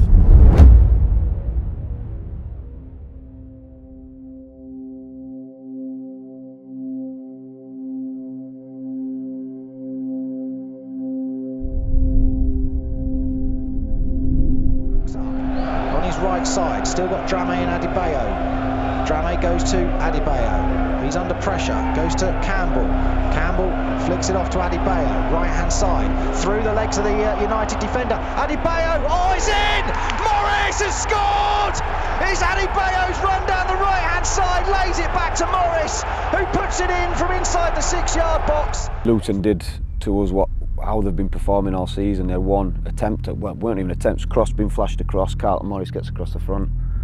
That was all they had, so we did so many things well, but Luton impacted on us, they killed the game. I speak a lot about not being, from my point of view, not being bored on the sideline, and yeah, we didn't do enough. Like I said, that's why I'm not believing in stats. You look at stats and it's like how Sheffield United lost that game. we've lost it because we allowed them to control the pattern of the game, if you like, and we didn't do enough to force the issue to win the game. Me and Jack had a phone call. It was on the Sunday. It might have been after maybe the Luton game at home that we'd lost, and we were kind of just saying, you know, everyone was almost writing us off. Strange. I think we were still clear by a few points, so you know, the gap had narrowed down, and everyone was writing us off. And me and Jack Lester were saying, you know, it's going to be nice at the end of the season when we do it that, you know, we can look back on them and say fuck them. You know, they kind of did doubt us and said we'd bought all day and said all these things. You know, within the dressing room we was always confident. You know, we knew we needed to be better, and we knew that we could be better, but we was always confident that we would get it done. And that's one game I remember particularly, after it was on the Sunday and Jack rang me, and we were speaking about it, and it was kind of almost more of a motivation that people would, you know. Then after that moment, we never looked back, did we? After that Luton game.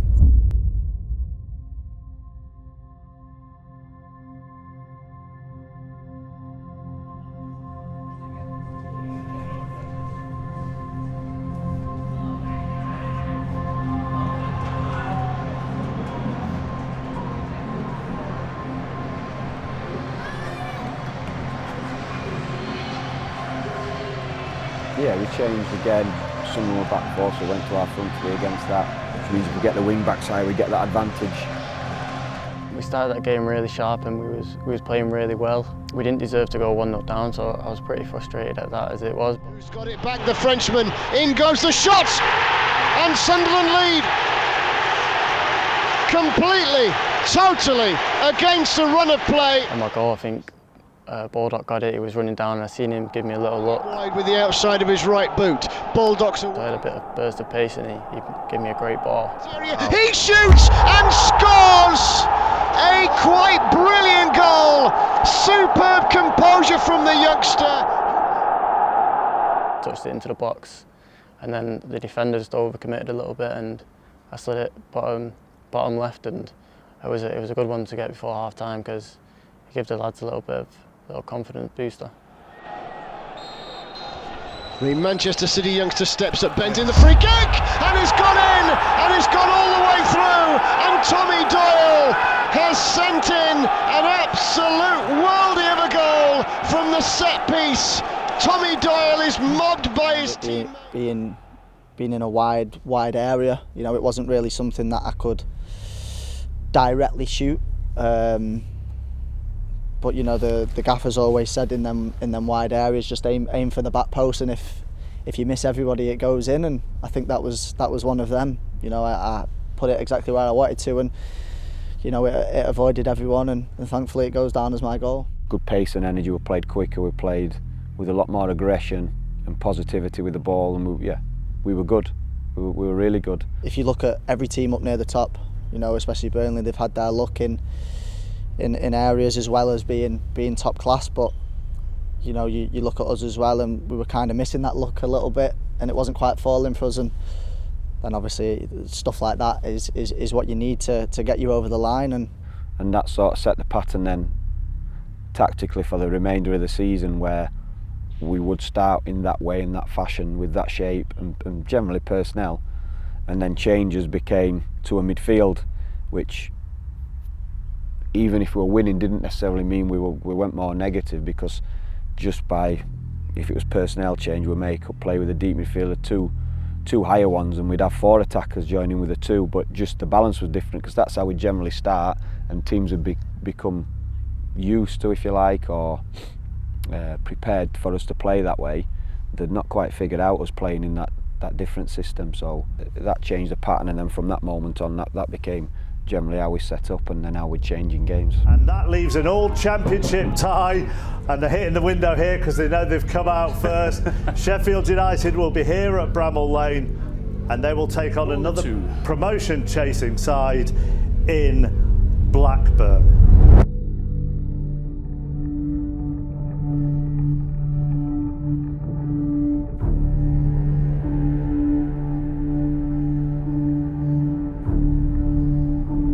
It's always nice for us, even when the away end is filled up, and it was, and you know, like it gets more heated between the players. We just lost to them in the league, so we knew their qualities.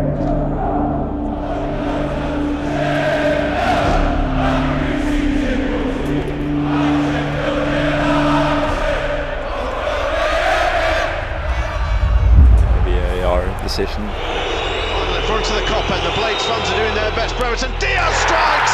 Fodringham guesses right down to his left hand side. 1-0 after penalty kick. That gave them a little bit of momentum, but we didn't really look back, and we didn't look like we got anxious or nervous, so we just kept on playing. Whips it again with pace, coming in is Egan, it's out to the edge of the box for Lowe, strikes it, deflected! Lowe with a huge goal for us there. Second half, we just kept believing, kept playing.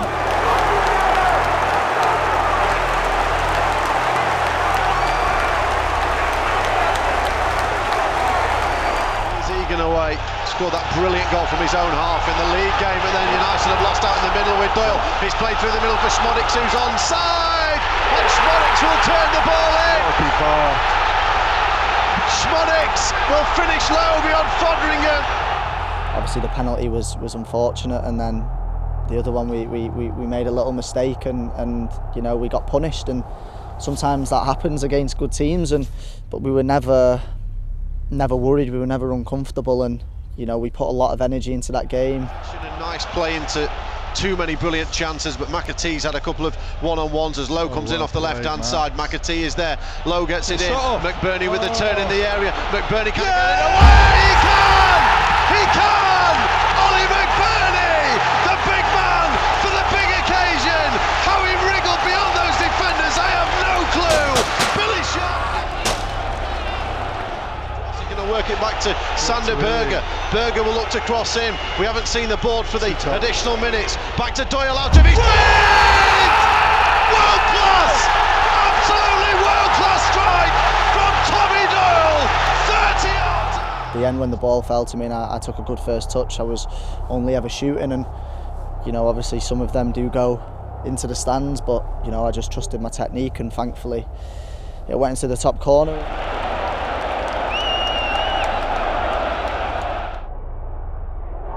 Sharp will go across on the edge of the box, and there's the full-time whistle. Sheffield United are heading back to Wembley. They have beaten Blackburn Rovers by 3-2 in a quite astonishing quarter-final in the FA Cup. They've done it the hard way. They've had to come from behind twice, but second-half goals from Ollie McBurney and a world-class strike.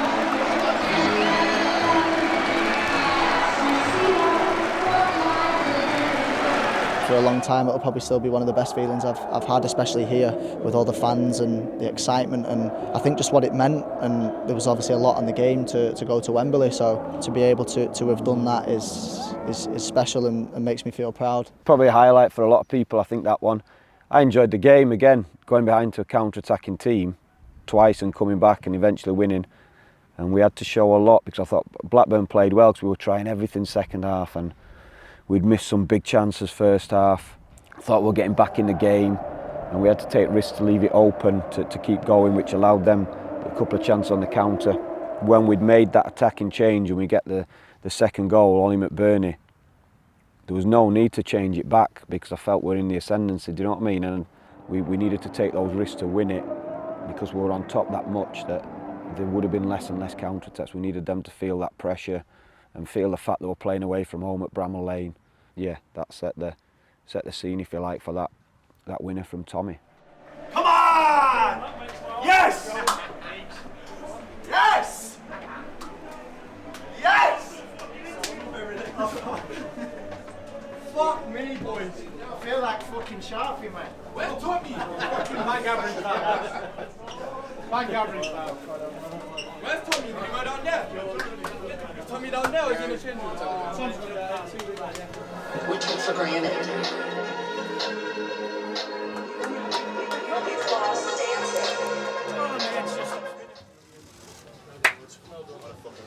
Tommy Doyle! Fucking gets in there! You deserve that, mate. Number 1, Number 1, Manchester City in the semi-finals for the 6th time in 7 seasons under Pep Guardiola, having beaten Burnley last night. Play number 4. There should just be one ball remaining, and that ball is, of course, Sheffield United. They're dreaming of their first FA Cup final since 1936. Yes, someone asked me the other day, a fan asked me, what's your favourite goal? And I said, honestly, it's between Blackpool away or Norwich away. But I think it's definitely Norwich away because of the importance of the 3 points. It breaks down and it pinballs out of the feet of Max Aarons, and Iliman Ndiaye takes the baton on. The ball in the penalty area casually, and it comes, shooting chance, and Sheffield United have now taken the lead. What a big moment that could prove to be in the race for automatic promotion. I think just with the goal, I think it was great play from the back. I've watched it back, and yeah, the lads did great to get out, and then Lowy, luckily he shanked it. He'll probably say it's a pass or something, but he shanked it, and I just reacted. And at the time, I think if you watch the video back, I sit down and look at the linesman. I think, oh, I'm offside here. He didn't put his flag up, so I just went crazy.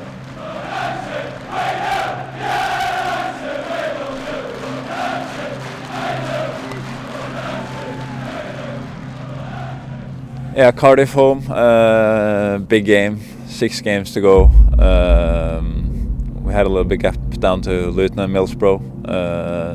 We still knew the importance of beating Cardiff, hopefully, and that was a tough afternoon because you come out against a team who has, they have everything to win, and they were down at the bottom.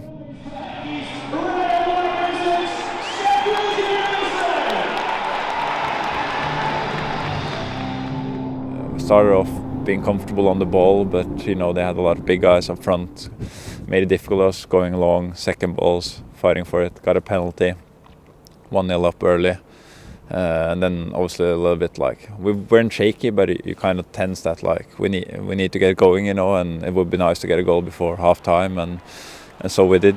United keep possession. He gets it back to Berger. Now McAtee takes a second touch. Lovely it was, and he's equalised, and it's gone in the bottom corner. Sheffield United needed that. It's a moment of magic from the Salford Silver. McAtee with a brilliant goal there, and then I felt we got a big spark from that. Kept on going in the second half, even though it sort of was quite tough for 15-20 minutes of the second half, where they got a little bit of momentum. But when we scored a second, that was massive from us. Robbo, big header there. Scrambling to the near side, it's now Bogle to Doyle, good looking cross, and a goal! And Sheffield United have powered their way into the lead as Jack Robinson seized the opportunity to crash home the header as he barreled his way through the Cardiff City defence. I think we're one of the teams, even if we press high and aggressive, we're still as good as when we're just leading with 1 goal, and everyone know how to sit back and ride on a lead, and we put everything out there, and then we got 3 and 4 in the end, and that was brilliant. So, can Sheffield United see their way to victory, possibly with room to spare? Glorious touch, and Jay that seals it! Brilliant! Just when Sheffield United needed some magic. So Sheffield United leading 3-1, and it goes, and the ball's crashed in. All eyes look to the match officials on the near side, but the ball was crashed home. Brilliant win for us, and that was to show that we took care of home, and that was one of 2 games, obviously, since we had Bristol City after, and on paper, obviously, they are expected wins with the league position we were in, but at the same time, they're tough games, where we have all the pressure, and they want to come here and make it difficult for us, so that was massive. Welcome back to Bramall Lane, where we are hoping for better in the second half. 0-0 at the break. Very little created by either side. Field for Berger, forward, sharp, into Ndiaye, back to McAtee, out to the left for Lowe, into the middle for Iliman Ndiaye, 30 yards from goal, steps away from his man, Ndiaye out to the left-hand side for McAtee! Slips Whips it into the corner! James McAtee is at it again for Sheffield United! Yeah, it was really big. You know, I don't think we started well at all first half. We never really got going, and it was important that, you know, we stayed calm, stay in the game, and, you know, think that a chance will come. Because, you know, at this stage of the season, it's about getting points, about getting results, about big moments. And, you know, Macca, the ball came to him, Millie gave him a great pass, and he stuck it away. You know, huge moment for us to get the winner in that game. You know, every game is big, but as you get towards the end of the season, the games get bigger and bigger. And you know, yeah, it was a really enjoyable win. You know, the feeling after the game was brilliant, and yeah, it was good. This week could be one of the biggest weeks of the season, potentially one of the biggest weeks of players' careers, and potentially one of the biggest weeks in the club's history. You know, so we have to. We have to understand what we're playing for, not just this week and this game, but if we win, if we keep winning, if we can perform well enough, hopefully we can keep having more weeks like this. Yeah, obviously everyone wants to play on the big stage, and Wembley's the biggest stage, so to obviously get that far with Sheffield United is unbelievable. Tick that one off, and yeah, it'd mean the world to me to obviously play at Wembley for Sheffield United. Yeah, it was obviously really exciting for the game, coming up against the best team in the world, and you know, they're the kind of games you want to test yourself in. And you know, for me, coming up against one of the best wingers in the world, and you know, I've been up against him a few times at Aston Villa, but you know, he's a different animal at Manchester City. He gets the ball in good areas, and you know, I thoroughly enjoyed it. And you know, it was one of those games that. It's one of them games where Robbo let the ball bounce and Erling Haaland made about 60 yards and he just got back in.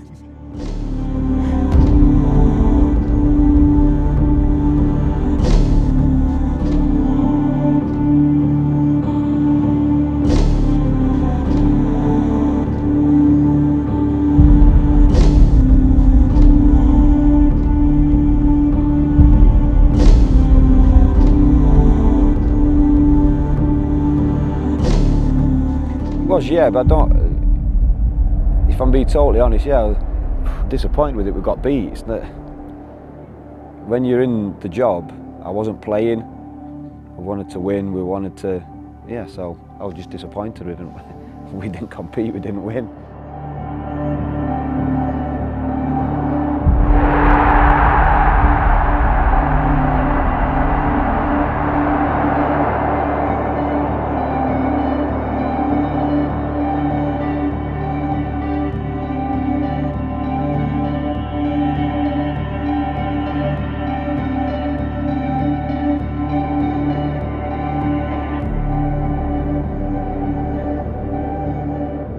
Unbelievable achievement.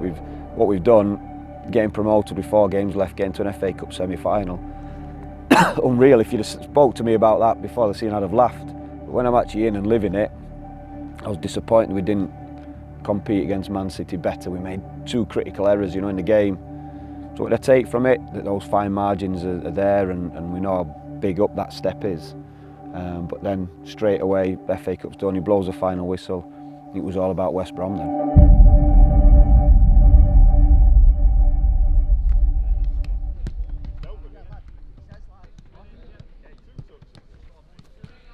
Everyone's made sure that, you know, they've trained well and kept sharp, and I think that's one of the biggest recipe for success. And you know, it is totally a squad effort, and everyone's done brilliantly. Obviously, we knew it was at stake. Obviously, we knew we had other games to achieve our objective, but we wanted it done and dusted as quick as we could. We felt like we deserved it as a group of players, staff, and a club. You know, we just wanted to give our fans a special night and get promoted at Bramall Lane, so I think it was special and delights. Big night ahead, how are you feeling? Yeah, I think we're all excited, you know. We know the occasion, we're going to play the game, not the occasion now. Obviously, we know what's at stake, and also for them, so it's a big game. Internally, we've not hid away from the fact of what we wanted to achieve, which is get back to the Premier League. And we've put ourselves in a position now where it's that final hurdle, where one more win. So yeah, we know, we're clear about it. We've got 4 games left, but we'd love to do it at Bramall Lane. We'd love to do it in front of our fans. And listen, you know, it may go down to the wire. So we're prepared. However long it takes or whatever we've got to do, we're prepared to do it. The vibe in the dressing room was that we were going to win that game of football. There wasn't any sort of doubt in there. It was about getting a job on that day, and that was all we spoke about. So to go out there, put on a strong performance and win the game in the manner that we did was really pleasing. That's what a sold-out Bramall Lane sounds like, serenading the Greasy Chip Butty song before Sheffield United against West Bromwich Albion. The equation, as Andy has said, is very, very simple. 3 points for the Blades tonight, and they are back in the Premier League after 2 years out of it. The West Bromwich Albion players take a knee. I've been here a fair few years, but you know, Billy, the captain's been here longer, Bashi, and you know, we were made aware of the fans not being able to celebrate at Bramall Lane after a promotion for many years. So I wouldn't say there was pressure, but we were just you know, really keen to do it for the fans, you know, in front of them, and especially under the lights.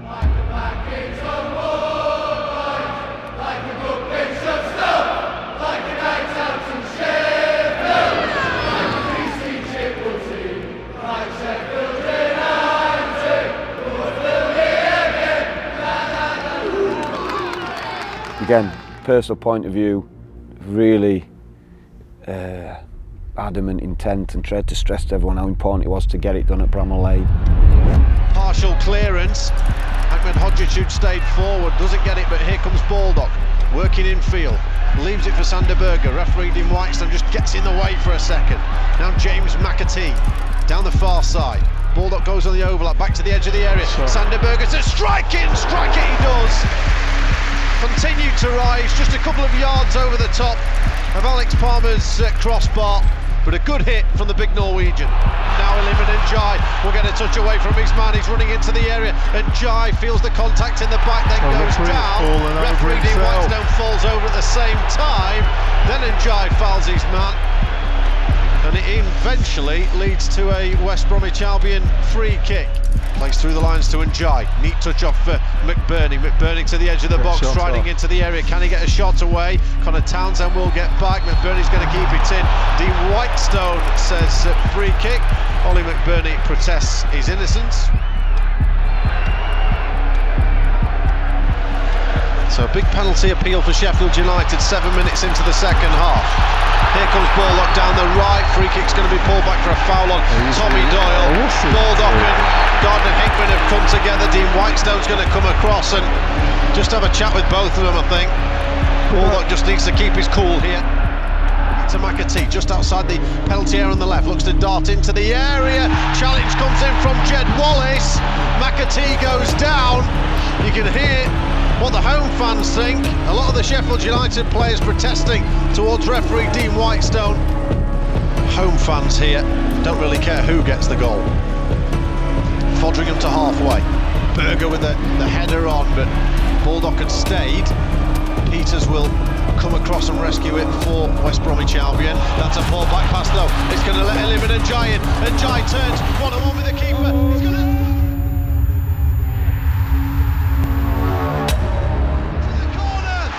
nightmare moment for West Bromwich Albion, but what a monster of a moment that is from the big Norwegian. He celebrates in the far corner in front of a jubilant Kop end. Could that be the goal that sent Sheffield United back to the Premier League? We have played 13 minutes in the second half. Sander Berger is the man to get the goal. Sheffield United 1, West Bromwich Albion 0.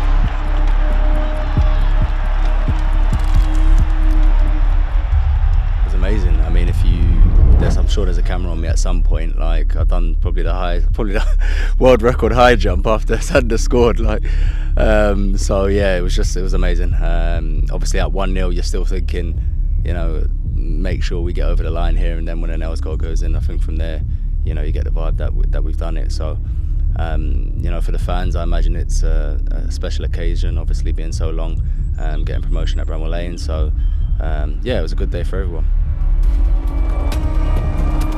So 1-0 Blades. The penalty area pockmarked with red and white shirts. In it comes from Doyle into the penalty area. Sharp risers won't get there. Baldock on the volley, and it's turned in on the volley by Adel Ahmed Hodzic, who skies the ball into the top corner. Promotion pending. That's it. Surely the Blades are back. When Sanders' goal went in again, that noise. Then an L, it was like everyone relaxed, a bit of party time. Yeah, and it allowed me again some things for me. What you learn, I think, in time. I wanted to make sure that rather than get wrapped up celebrating it, I wanted to watch it and enjoy it, and I managed to do that.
Even though we were aware of it, we were just so pleased to get it done in the end. And I think the way they celebrated after, you know, the way they respected, you know, Hecky and everyone's wishes to stay off the pitch. I think it was just a great spectacle, and fair play to them, because, you know, we loved celebrating with them.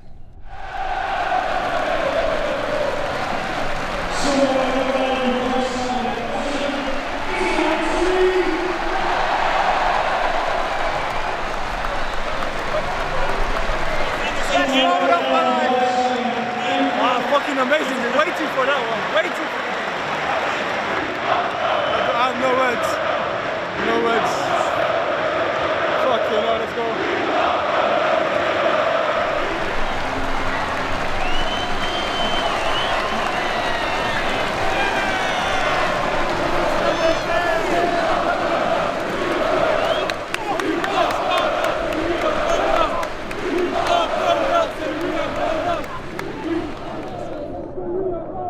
I spoke to the gaffer at the start of the season, and yeah, it was a big one. It was a big season for me, you know. I told him to trust me. I told the gaffer to trust me at the start of the season, and we'd get him to where we wanted to get to. I didn't score as many as what I told him that I'd score, but it's all right. We got to where we wanted to be in the end. But nah, it's been good. The gaffer put a lot of trust in me. The boys have put a lot of trust in me, you know, to get back scoring goals for the club and getting to where we want to be. It's been massive for me, you know. I love being at the club. I love playing with these boys. I love playing under this staff. You know, I've had spells where I've not scored. I've had spells where I have scored, but I feel like I've contributed a lot more than I have done in the last couple of years. And you know, injuries and illnesses and everything aside, it's been good for me. You know, I can't wait to get back in pre-season, get a full pre-season under me for the last few years, and you know, kick on next season and just build on what we've done this season.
Yeah, I mean, at the start of the season, we had a clear objective to get promoted.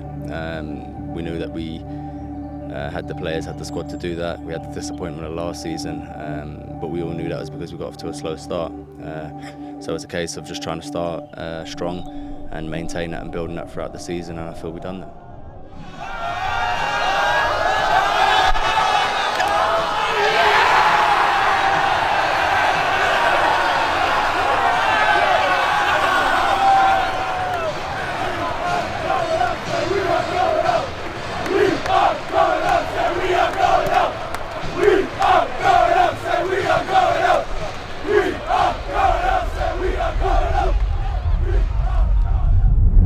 Coming into the season, the hopes for me and the team was to get promoted. Everyone was almost writing us off. It's going to be nice at the end of the season when we do it that, you know, we can look back on them and say fuck them, you know. But you could say, if you're going to write a script for this season, you'd be hard pushed to to write one better than what's happened.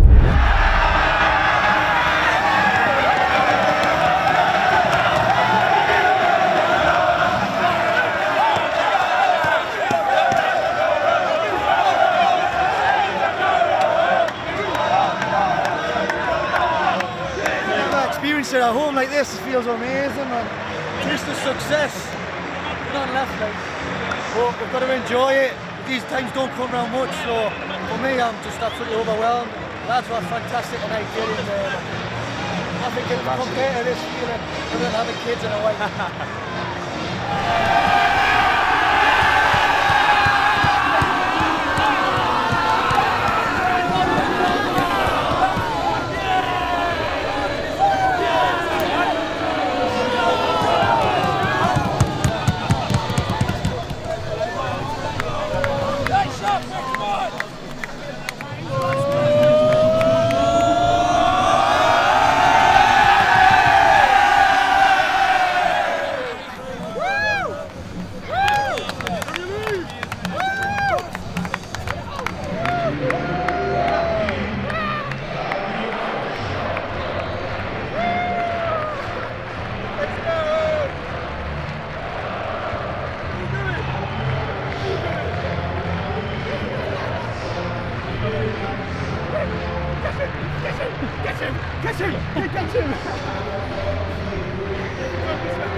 To me, I am very proud of the players, of the coaching staff, of everybody working in the club.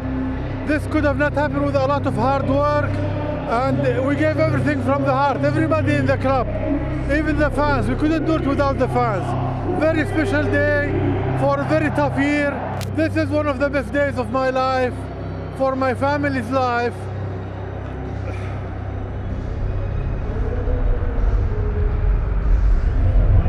I must have broken my personal record watching the West Brom game, like the 2 goals. Forget about the money, forget about things. To share that experience with the city, with the fans, with the team, with Paul, with the coaching staff, with everybody working in the club, that's priceless. If I live another 30 years or 40 years and I think about the most beautiful days of my life, I'm sure that the West Brom night will be one of them.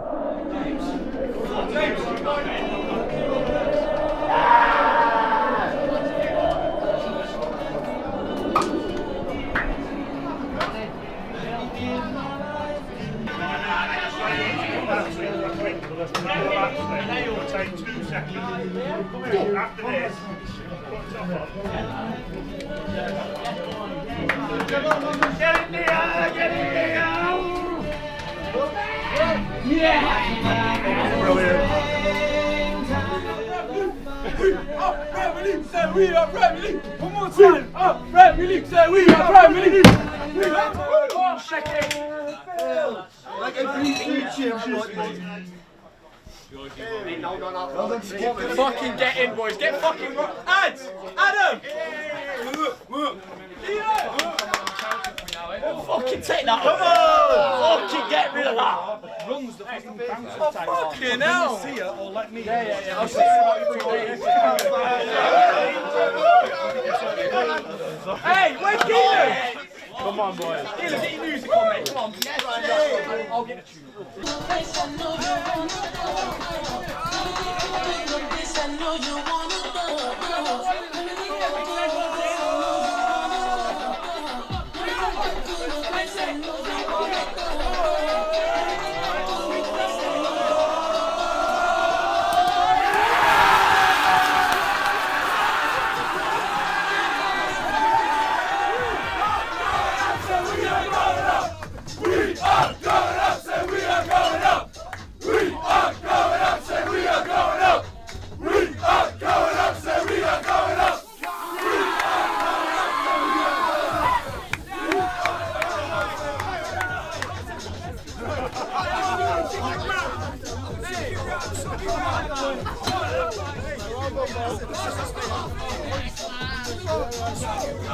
We are Premier League.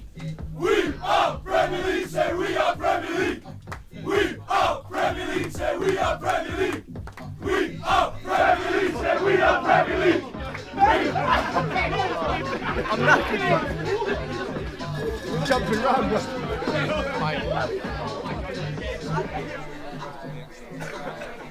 Roller coaster, good.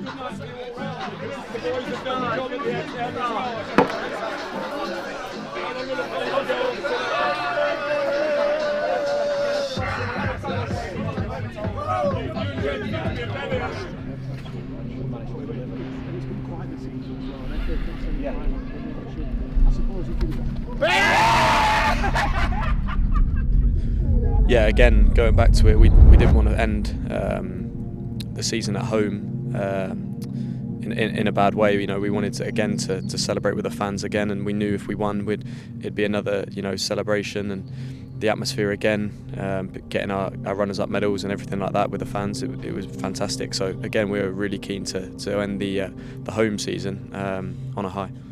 And then you know what? The Preston game felt just the same because it was the last game.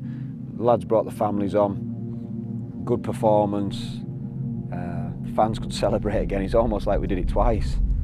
So yeah, brilliant.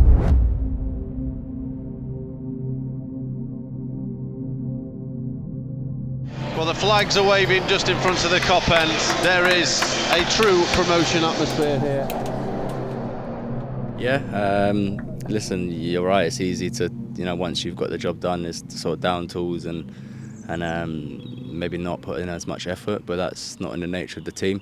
I'll be lying if I said we didn't enjoy ourselves that week and have a few drinks, because we did. But we still prepared right, and Preston are probably in that tunnel hoping that we have an off day, and they couldn't have been more wrong because the boys are fantastic, and everyone wants to receive a medal after a positive performance and a win, and it was just great we could do that. Paul Eckeybottom just shakes hand with the fourth official, Adam Herzig, today as the Greasy Chip Butty song rings around the lane. I'll let you enjoy that. Yeah, amazing. I think we can just enjoy it. It's been a special couple of days. So yeah, obviously it's the last home game now, so I think we should just enjoy it with the fans and see what happens.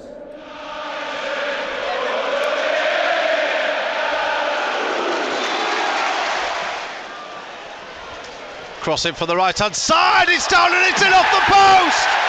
And I like Ben Hodgick, 2-2 for the Bosnian. It looked for a moment like he wasn't going to creep over the line. Crossan doesn't get there. 2-on-2 for the Blades. Jefferson running through the centre. Jefferson with a little back heel. John Fleck into the area. John Fleck! It's deflected, but it's into the corner. And John Fleck will acclaim the Kop end. What a sweet moment for the Scottish midfielder. He kept his cool, he got the look of the deflection. It's his first goal since scoring at the City Ground in the playoffs at the end of last season. Watford now 2-1 up at Sunderland. Go on, run. Sunderland were just ahead of Preston. Daniel Jefferson trying to get beyond Bauer. Jefferson has kept his feet. Illiman Ndiaye is free in the centre. Jefferson will find Ndiaye! Yes. And of course, Illiman Ndiaye will find the back of the net. The Senegalese star boy rips his shirt from his back, parades it in front of the cop end, throws it down to the ground. What a wonderful season that young man has had. It is his 15th goal of the campaign. Big credit to Daniel Jefferson. Out to the near side, Norwood fakes the ball to Cross, plays it down the right for Basham, into the area for the swivel and the finish from Ollie McBurney. They're taking the Michael now at the end of the game, Sheffield United. The party pieces are out.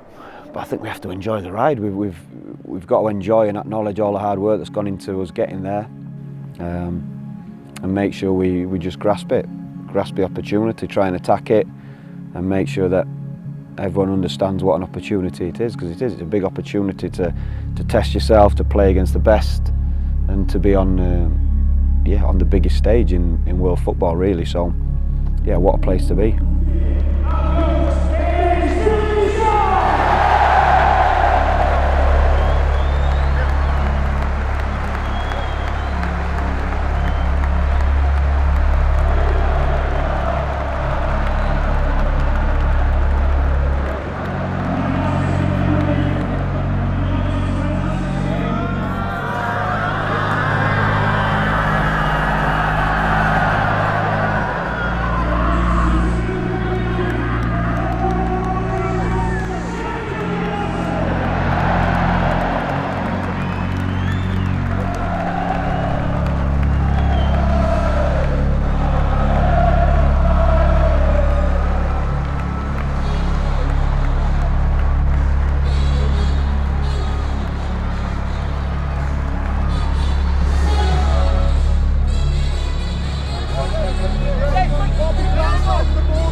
For the success we had, it had to take everybody. I mean, from the coaching staff, Paul, and the players, the fans, everybody working in the club. Also, after all of that, we need luck, and we had a good team, really. I believe that the players we have, a combination of experience and youth, and we had a good team. Most of the games in Championship are 50-50 games. You win or lose in small margins, and I think the fans give you the push to get over the line.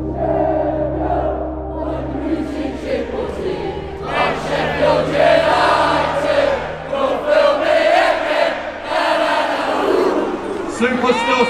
Right, let's bring out two men behind this season's promotion to the Premier League. Please welcome the He's a striker, he's on overnight. Scoring goals in the red and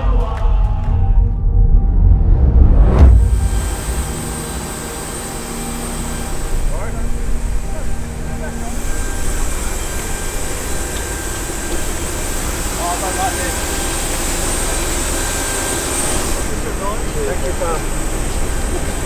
No. I got beat.